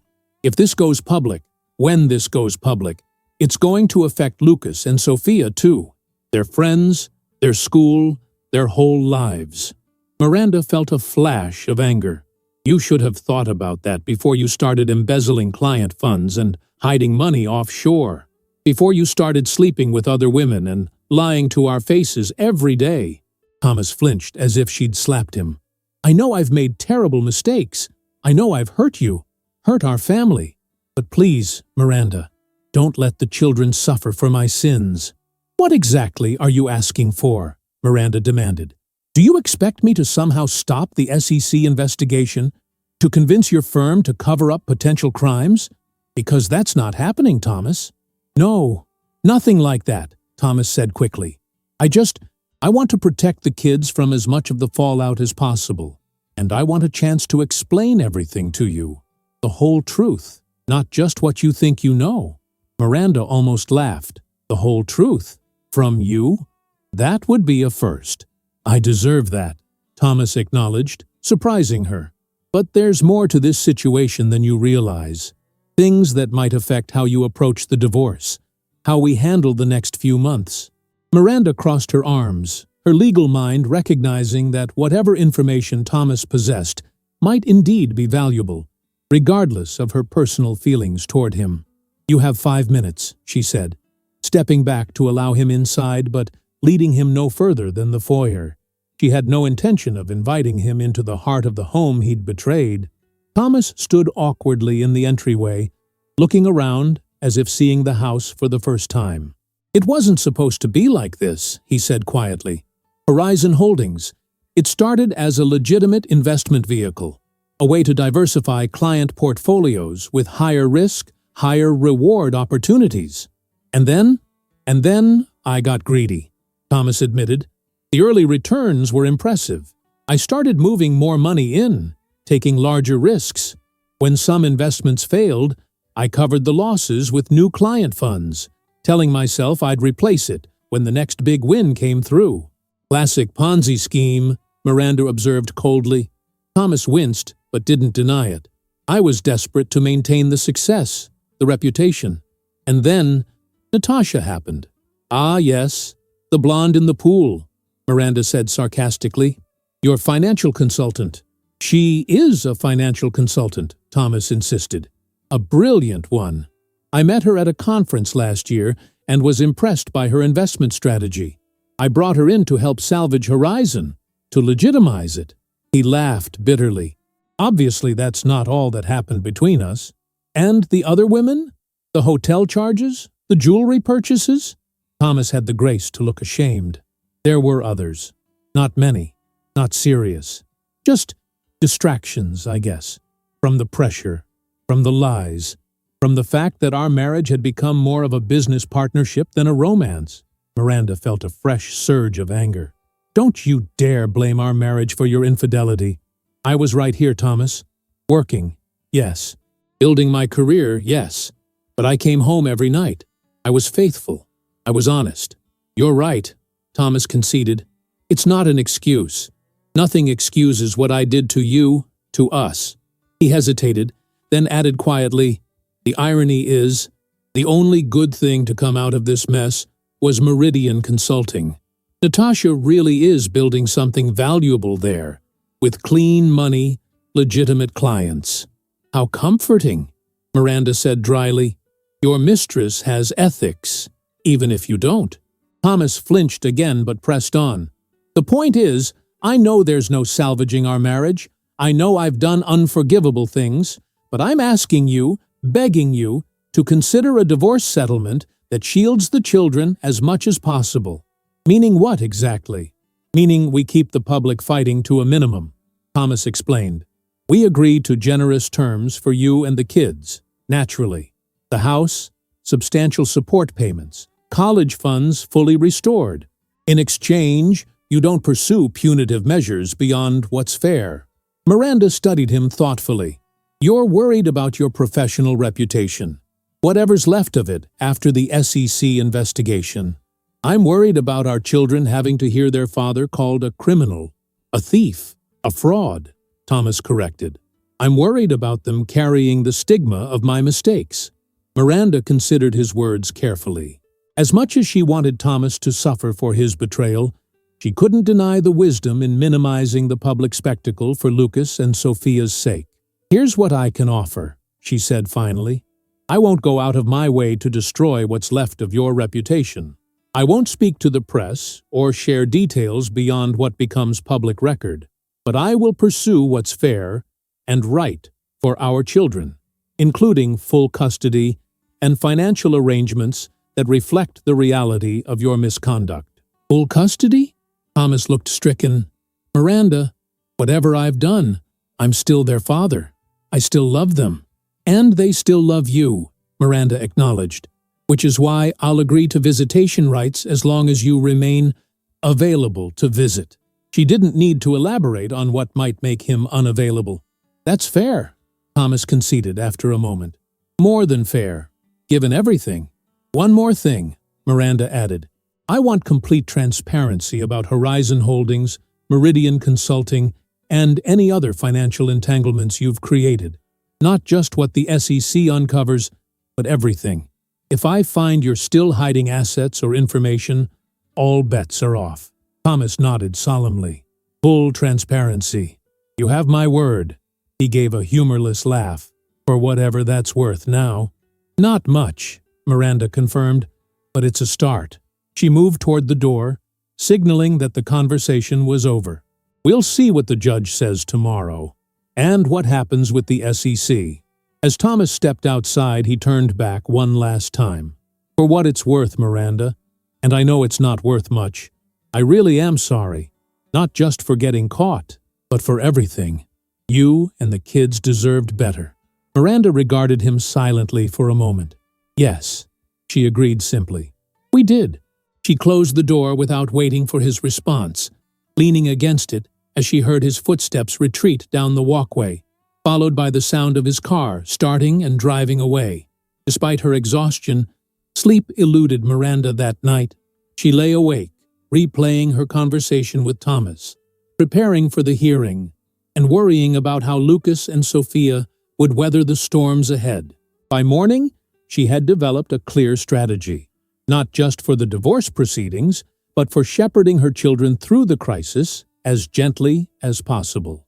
The next day unfolded with the surreal quality of a carefully orchestrated drama. Thomas picked up the children for breakfast at exactly 7, looking marginally more put together than he had the previous night. Lucas was reserved but civil, while Sophia clung to her father with an enthusiasm that made Miranda's heart ache. "I'll see you both after school," Miranda promised, kissing each child goodbye. To Thomas, she simply said, "The hearing is at 10. I'll be there," he assured her, his expression unreadable. By 9:30, Miranda was seated beside Jessica Winters in the courthouse, reviewing their strategy one final time. Thomas and his attorney, Gerald Hoffman, arrived minutes before the hearing was scheduled to begin, both looking grim. "They know they're in a weak position," Jessica observed quietly. "Look at Hoffman's face. He's already calculating damage control." Judge Michaels, a no-nonsense woman in her 60s with a reputation for fairness, called the hearing to order promptly at 10. The proceedings moved swiftly, with both attorneys presenting their initial positions on the temporary arrangements that would govern the divorce process. Jessica argued eloquently for Miranda to retain the family home, primary custody of the children, and continued access to the joint accounts that had been temporarily frozen. She also requested a more comprehensive asset freeze, citing the disturbing evidence of systematic financial misconduct they had discovered. Gerald Hoffman, normally an aggressive litigator, offered surprisingly little resistance. His arguments focused primarily on ensuring Thomas maintained reasonable visitation rights with his children and access to enough funds for living expenses and legal fees. The hearing took an unexpected turn when Judge Michaels addressed the attorneys directly. "I've reviewed the financial disclosures submitted by both parties," she said, her expression severe, "as well as the notification from the Securities and Exchange Commission regarding their pending investigation of Mr. Reed.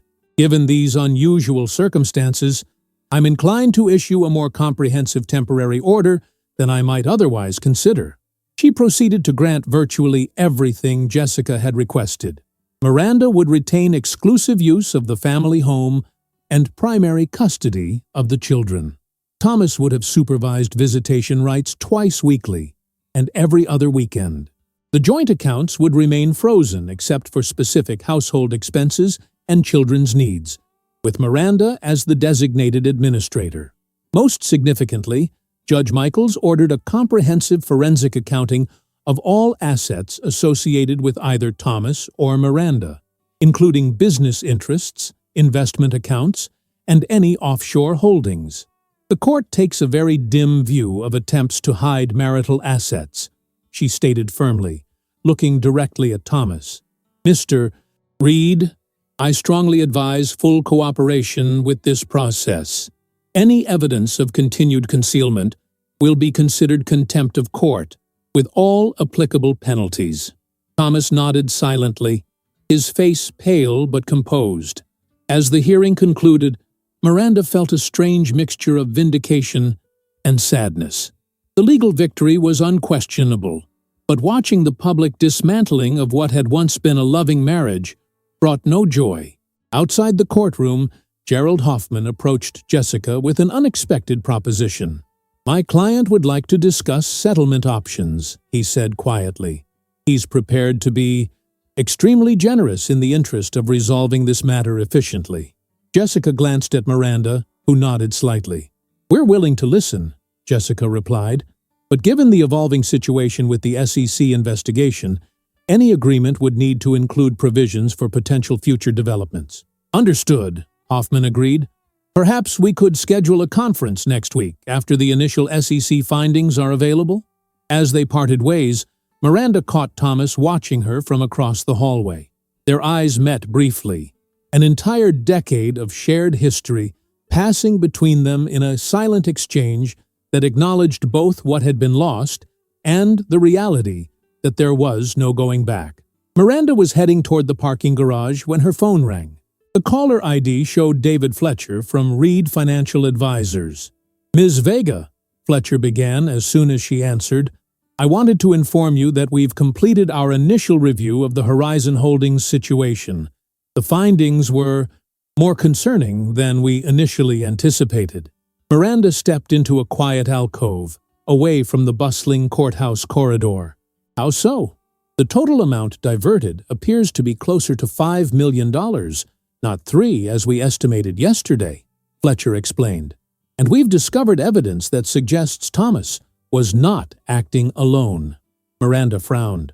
"What do you mean? Was Natasha Winters involved after all?" "No. Ms. Winters appears to have been unaware of the full scope of the situation, just as she claimed," Fletcher said. "But we've found communications between Thomas and several senior brokers at our firm, indicating they may have been complicit in directing client funds to Horizon without proper authorization. The implications were staggering. This wasn't just Thomas acting alone in a misguided attempt to cover his personal indiscretions. This was potentially a coordinated scheme involving multiple financial professionals. "Has Thomas been notified of these findings?" Miranda asked. "He was informed 30 minutes ago," Fletcher confirmed. "He's currently meeting with the firm's partners and legal team." After hanging up, Miranda sat in her car for several long minutes, absorbing this latest development. The situation had expanded far beyond a simple divorce case, beyond even the betrayal of one man against his family. Thomas was now at the center of what appeared to be a significant financial fraud investigation, one that would inevitably become public knowledge. Her thoughts turned immediately to Lucas and Sophia. How would they handle the media attention that would surely follow? How could she shield them from the whispers, the uncomfortable questions, the potential stigma? Miranda drove directly to her law firm, where she found Diane waiting in her office.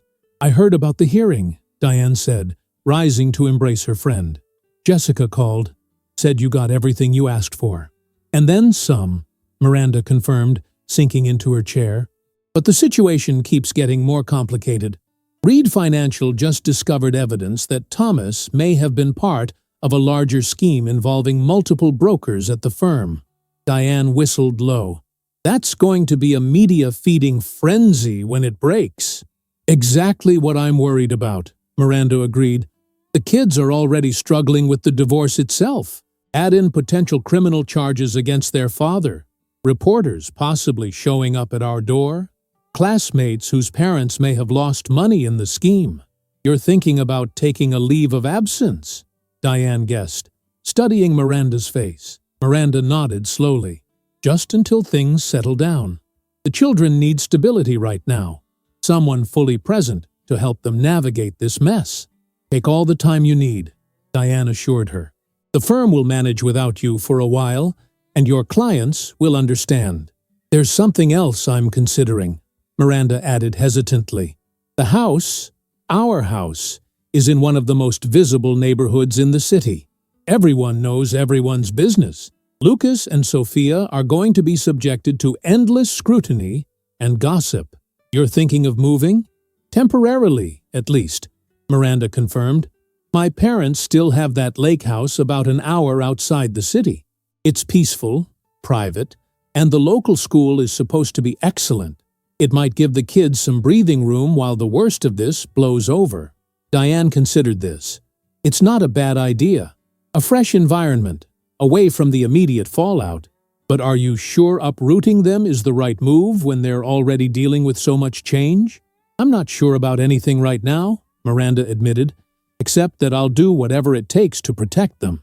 As she drove to pick up the children from school, Miranda's phone rang again. This time, it was Sarah Jenkins. "Have you seen the news?" Sarah asked without preamble. Miranda's heart sank. "What news?" "It's all over the local business sites.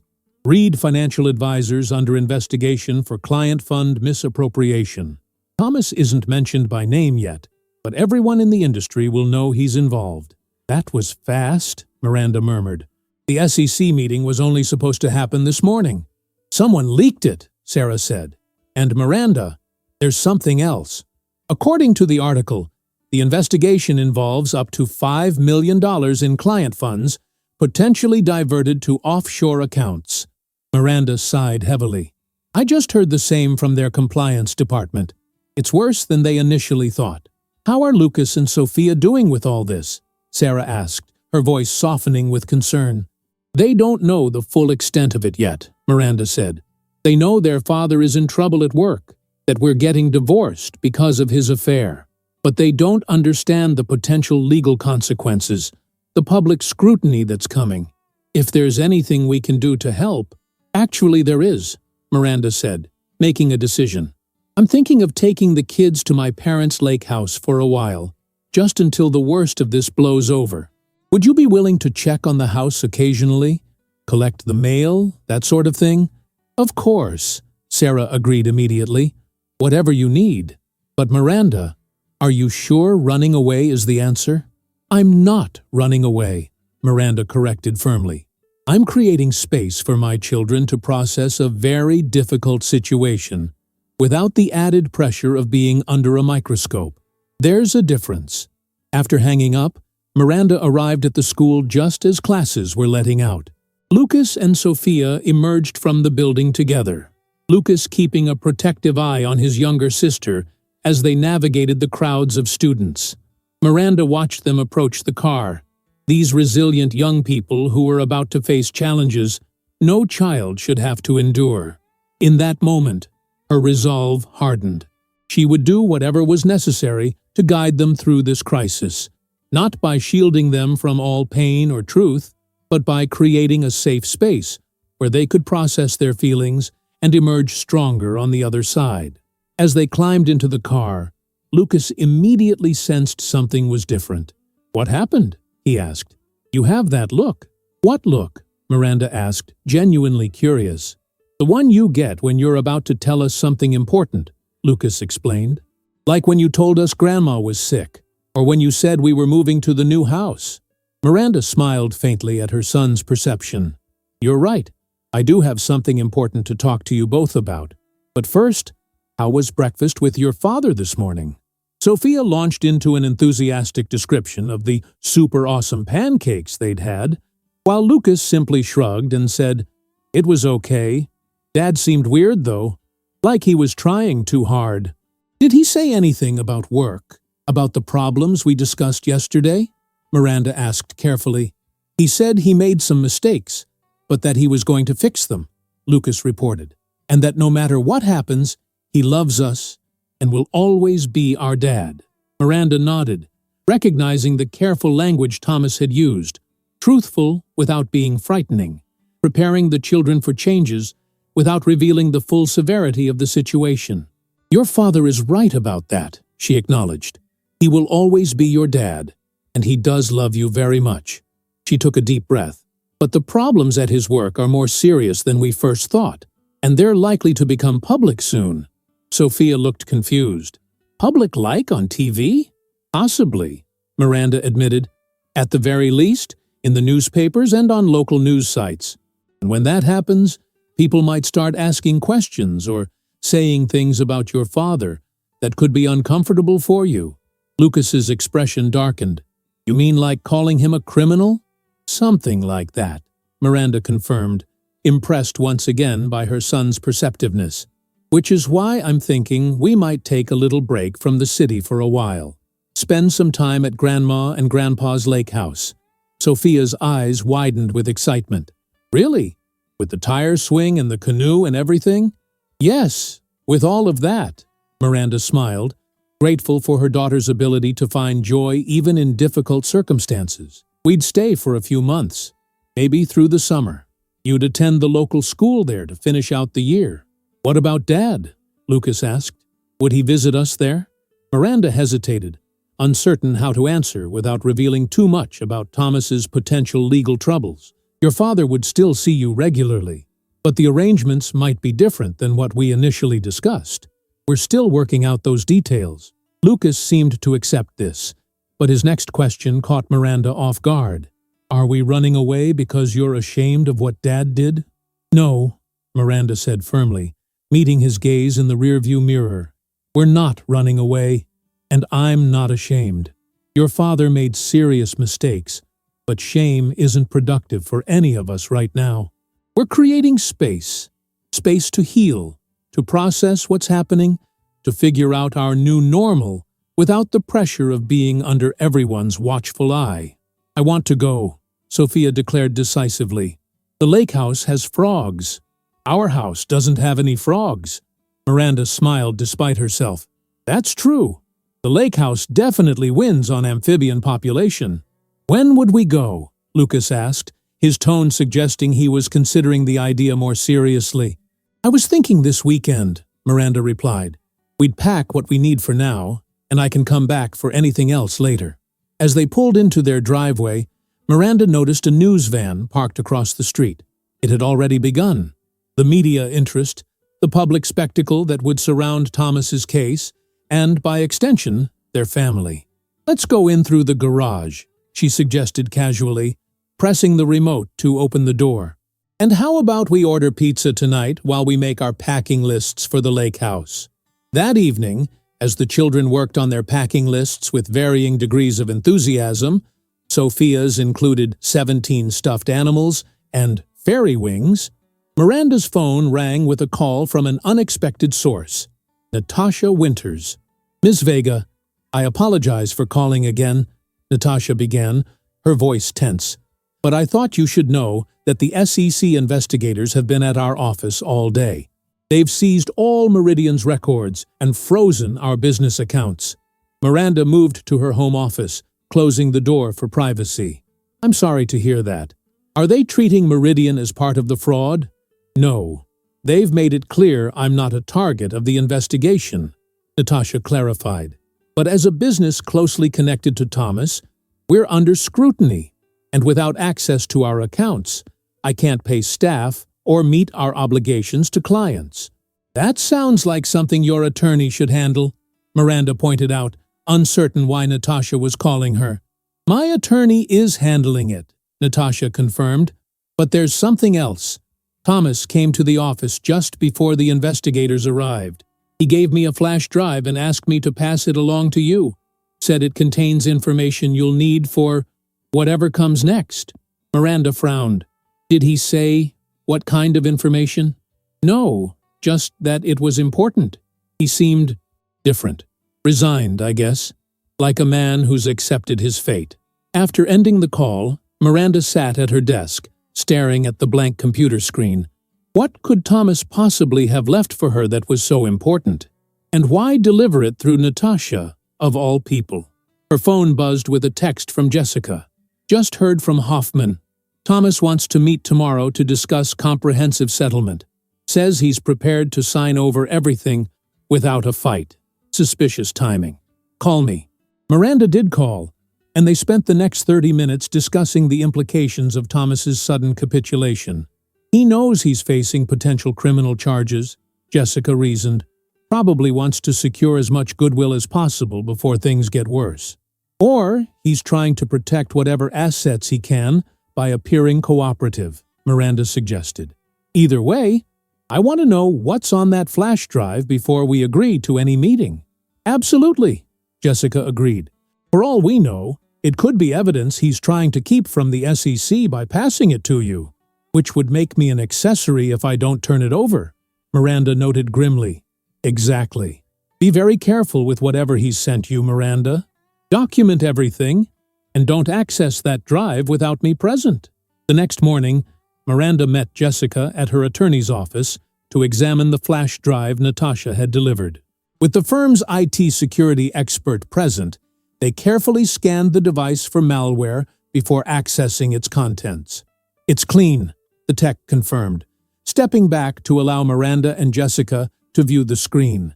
The drive contained a single folder labeled "The Truth." Inside were hundreds of documents, financial statements, emails, contracts, and a video file simply named "Watch Me First." Miranda clicked on the video, and Thomas's face appeared on screen. He looked exhausted, but composed, as if he'd made peace with whatever was coming. "Miranda," he began, "if you're watching this, things have probably progressed exactly as I expected. The SEC investigation is underway, Reed Financial is distancing itself from me, and our divorce is moving forward." He sighed deeply.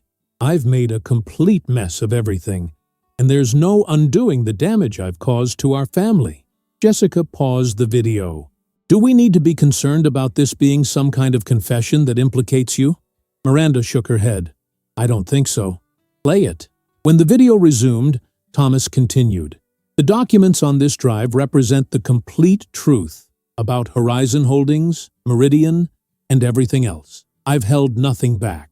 You'll find evidence that several senior partners at Reed Financial were not only aware of what I was doing, but actively participated in directing client funds to Horizon. They're already working to make me the sole scapegoat, but these emails and meeting recordings prove otherwise." He leaned closer to the camera. "I'm not sharing this to reduce my own culpability. What I did was wrong. Period. I betrayed our marriage, stole from our children's future, and violated the trust of my clients. I deserve whatever consequences come my way." His expression softened slightly. "But Lucas and Sophia deserve to be protected as much as possible. That's why I'm giving you everything. All the leverage you'll need to negotiate the most favorable divorce settlement possible and to ensure the firm compensates our family for the damage my actions will cause to our reputation and future." Thomas paused, seeming to gather his thoughts. "I've already instructed Gerald to accept whatever terms you propose, without contest. The house, all remaining legitimate assets, full custody. Everything you ask for is yours. It's the very least I can do." He looked directly into the camera, his eyes filled with regret. "Tell the children I love them. Tell them I'm sorry for the pain and embarrassment I've caused. And Miranda, I know it means nothing now, but I'm sorry for betraying you in every way a husband can betray a wife. You deserved so much better." The video ended, and the office fell silent. After a moment, Jessica spoke. "Well, that was unexpected." "Not entirely," Miranda said quietly. "Thomas has always had moments of genuine remorse, usually after he's been caught doing something wrong." She turned to the other files on the drive. "Let's see what else he's provided." Over the next hour, they reviewed the most critical documents. Thomas hadn't exaggerated. The evidence clearly implicated several senior partners at Reed Financial in the Horizon Holdings scheme. There were also comprehensive records of all the accounts Thomas had created, including several offshore holdings that hadn't yet been discovered by investigators. "This is extremely valuable," Jessica noted, reviewing a particularly damning email exchange between Thomas and the firm's managing partner. "With this evidence, we can negotiate a settlement that not only secures your future, but potentially includes compensation from Reed Financial itself." "I don't want their money," Miranda said. "It's not about wanting it," Jessica corrected. "It's about securing what you and your children are entitled to after being collateral damage in this fraud scheme. The firm will almost certainly attempt to distance itself from Thomas and deny any knowledge of his actions. This evidence prevents that narrative and gives us significant leverage." Miranda nodded slowly, recognizing the practical wisdom in Jessica's approach. "All right, use whatever leverage we need.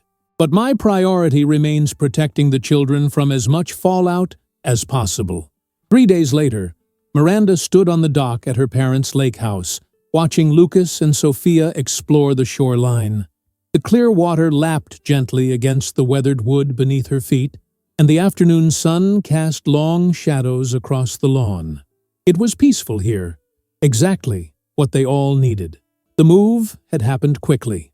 After meeting with Jessica to finalize their approach, Miranda had informed the children's schools of their temporary withdrawal, packed essential belongings, and driven to the lake house the following morning. Her parents, who spent most of the year at their retirement home in Arizona, had been delighted to offer their beloved summer home as a sanctuary. Miranda's phone buzzed with a text from Jessica. Settlement conference concluded. Everything we asked for, approved. Read financial, adding substantial compensation package in exchange for NDA about partners' involvement. Thomas, fully cooperative. Call when you can. Miranda smiled faintly. At least some things were working out as planned. She had achieved the legal victory necessary to secure her children's future. But the emotional landscape remained more complicated. Lucas approached the dock, his expression thoughtful. At 13, he was navigating this crisis with a maturity that both impressed and concerned Miranda. Children shouldn't have to grow up quite so fast. "Mom," he said, joining her at the edge of the dock, "I just saw on my phone that Dad's on the news. They're saying he got arrested." Miranda took a deep breath. She'd been expecting this development, though perhaps not quite so soon. "Yes, that's likely true. The investigation has been moving very quickly." Lucas looked out over the water. "Is he going to prison?" "Probably," Miranda acknowledged, seeing no point in sugarcoating the reality. "But not right away. There will be a trial first, and that could take months, or even longer. Will we have to testify or anything?" "No," Miranda assured him quickly. "This involves his work, not our family. You and Sophia won't be part of any legal proceedings." Lucas nodded, processing this. Some kids at school, before we left, they were already saying stuff. About Dad being a criminal, about us being rich because of stolen money. Miranda put her arm around his shoulders, noting with a pang that he was nearly as tall as she was now. People talk without knowing the facts. What matters is that we know the truth, that you and Sophia have done nothing wrong, and that despite his mistakes, your father loves you very much. "Do you hate him?" Lucas asked abruptly, looking up at her. "Because I keep going back and forth. Sometimes I'm so mad I think I hate him. But then I remember good stuff, like when he taught me to fish right here, and it gets all mixed up." Miranda considered her answer carefully. "I don't hate him. I'm angry, disappointed, hurt, but hate requires energy. I'd rather put toward moving forward. And it's okay for you to have mixed feelings too. You can be angry at what he did, while still loving the father who taught you to fish." Sophia's voice called out from the shoreline, where she'd discovered a family of ducks. "Mom! Lucas! Come see! We should go look at those ducks," Miranda said with a smile. "They're clearly very important." Lucas returned her smile, a genuine one that reached his eyes for the first time in days. "Thanks, Mom, for not lying about stuff, even when it's hard. That's my promise to you both," Miranda said, squeezing his shoulder. "No matter how difficult the truth is, we'll face it together." As they walked toward Sophia and her duck discovery, Miranda's phone rang again. This time, it was Sarah Jenkins. "How's the lake house?" Sarah asked when Miranda answered. "Exactly what we needed," Miranda replied. "Peaceful, private, beautiful. The kids are already settling in." "Good," Sarah said. "Just wanted to let you know that Thomas was formally charged this morning.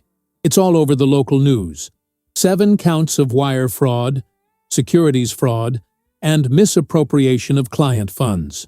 "We just heard," Miranda confirmed, watching as Lucas knelt beside Sophia at the water's edge, pointing out something about the ducks. Lucas saw it online. How did he take it? "Better than I expected. They both have a long way to go in processing everything, but they're resilient." "Like their mother," Sarah observed. "Oh, and that reporter who was camping outside your house finally left. I think the story's moving on to focus on the firm's partners now, thanks to whatever evidence got leaked to the authorities." Miranda smiled to herself, knowing exactly where that evidence had come from. "That's good news. The less public attention on us, the better. After finishing her call with Sarah, Miranda joined her children by the water. Sophia was chattering excitedly about naming the ducks, while Lucas had found a perfect skipping stone and was teaching his sister the proper technique. That evening, after the children were asleep in their bedrooms, the same rooms they'd occupied during countless summer vacations in happier times, Miranda sat on the screened porch with a glass of wine, listening to the gentle chorus of frogs and crickets. Her phone buzzed with a text from an unfamiliar number. Opening it, she was surprised to see it was from Natasha Winters. Just heard about the arrest. Wanted you to know I've been fully cleared by the SEC investigation. Starting fresh with Meridian in Boston next month. Thank you for your grace during an impossible situation. Miranda considered not responding, then typed back simply, "Good luck in Boston." As she set her phone aside, Miranda reflected on the strange twists life could take. 6 months ago, she'd been a successful attorney with what she believed was a solid marriage. Today, she was a soon-to-be divorced single mother whose husband faced years in federal prison for financial fraud. Yet somehow, sitting here in the peaceful darkness, she felt stronger than she had in years. The crisis had revealed not just Thomas's deception, but her own resilience, her capacity to protect what mattered most while navigating unprecedented challenges. 1 year later, Miranda stood in her office at Jenkins, Montgomery & Vega, the newly renamed firm reflecting her elevation to named partner. Through the large windows, she could see the city skyline, the same view she'd had the day Thomas's call had turned her life upside down. So much had changed since then. After 6 months at the lake house, allowing the media frenzy around Thomas's case to subside, they had returned to the city, not to their old house, which Miranda had sold, but to a charming brownstone in a quieter neighborhood. Lucas and Sophia had adjusted to their new schools with the adaptability of youth, making friends and finding their footing in this reshaped version of their lives. Thomas had ultimately accepted a plea deal, receiving a 6-year sentence with the possibility of parole after 4 years. He maintained regular contact with the children through calls, letters, and monthly visits that Miranda faithfully facilitated despite the complicated emotions they stirred in her. A knock at her office door interrupted her thoughts. Diane poked her head in, grinning. "Ready for the staff meeting? The whole team's waiting to hear about the Clayton Industries victory." "Be right there," Miranda promised. "Just finishing something up." After Diane left, Miranda opened her desk drawer and removed a small wooden box. Inside was the divorce decree, now over a year old, and a recent letter from Thomas. She hadn't opened it yet, having learned to compartmentalize that part of her life away from her daily routine. Deciding this moment was as good as any, she opened the envelope and unfolded the single page inside. "Dear Miranda," it began, "I received the children's school pictures yesterday. They look so grown up, so happy. That's your doing, and I'm grateful beyond words. The counselor here suggested I should finally properly apologize to you, not for your forgiveness, which I don't deserve, but because you should hear the truth at least once." Miranda continued reading. "The truth is that my betrayal began long before Natasha, before the financial schemes, before any of the external symptoms you discovered. It began with small lies I told myself about deserving more, about being entitled to whatever I wanted, regardless of my commitments. By the time you found us at the pool that day, I was so deep in self-deception that I barely recognized the man I'd become. You deserved a husband worthy of your brilliance, your integrity, your compassion. Instead, you got me, someone who couldn't recognize the true wealth he already possessed in you and our children. For what it's worth, I understand now what I lost, not just in material terms, but in the fundamental currency of trust and love." The letter concluded, "Lucas and Sophia are thriving because of you. They speak of your strength, your honesty, your unwavering support.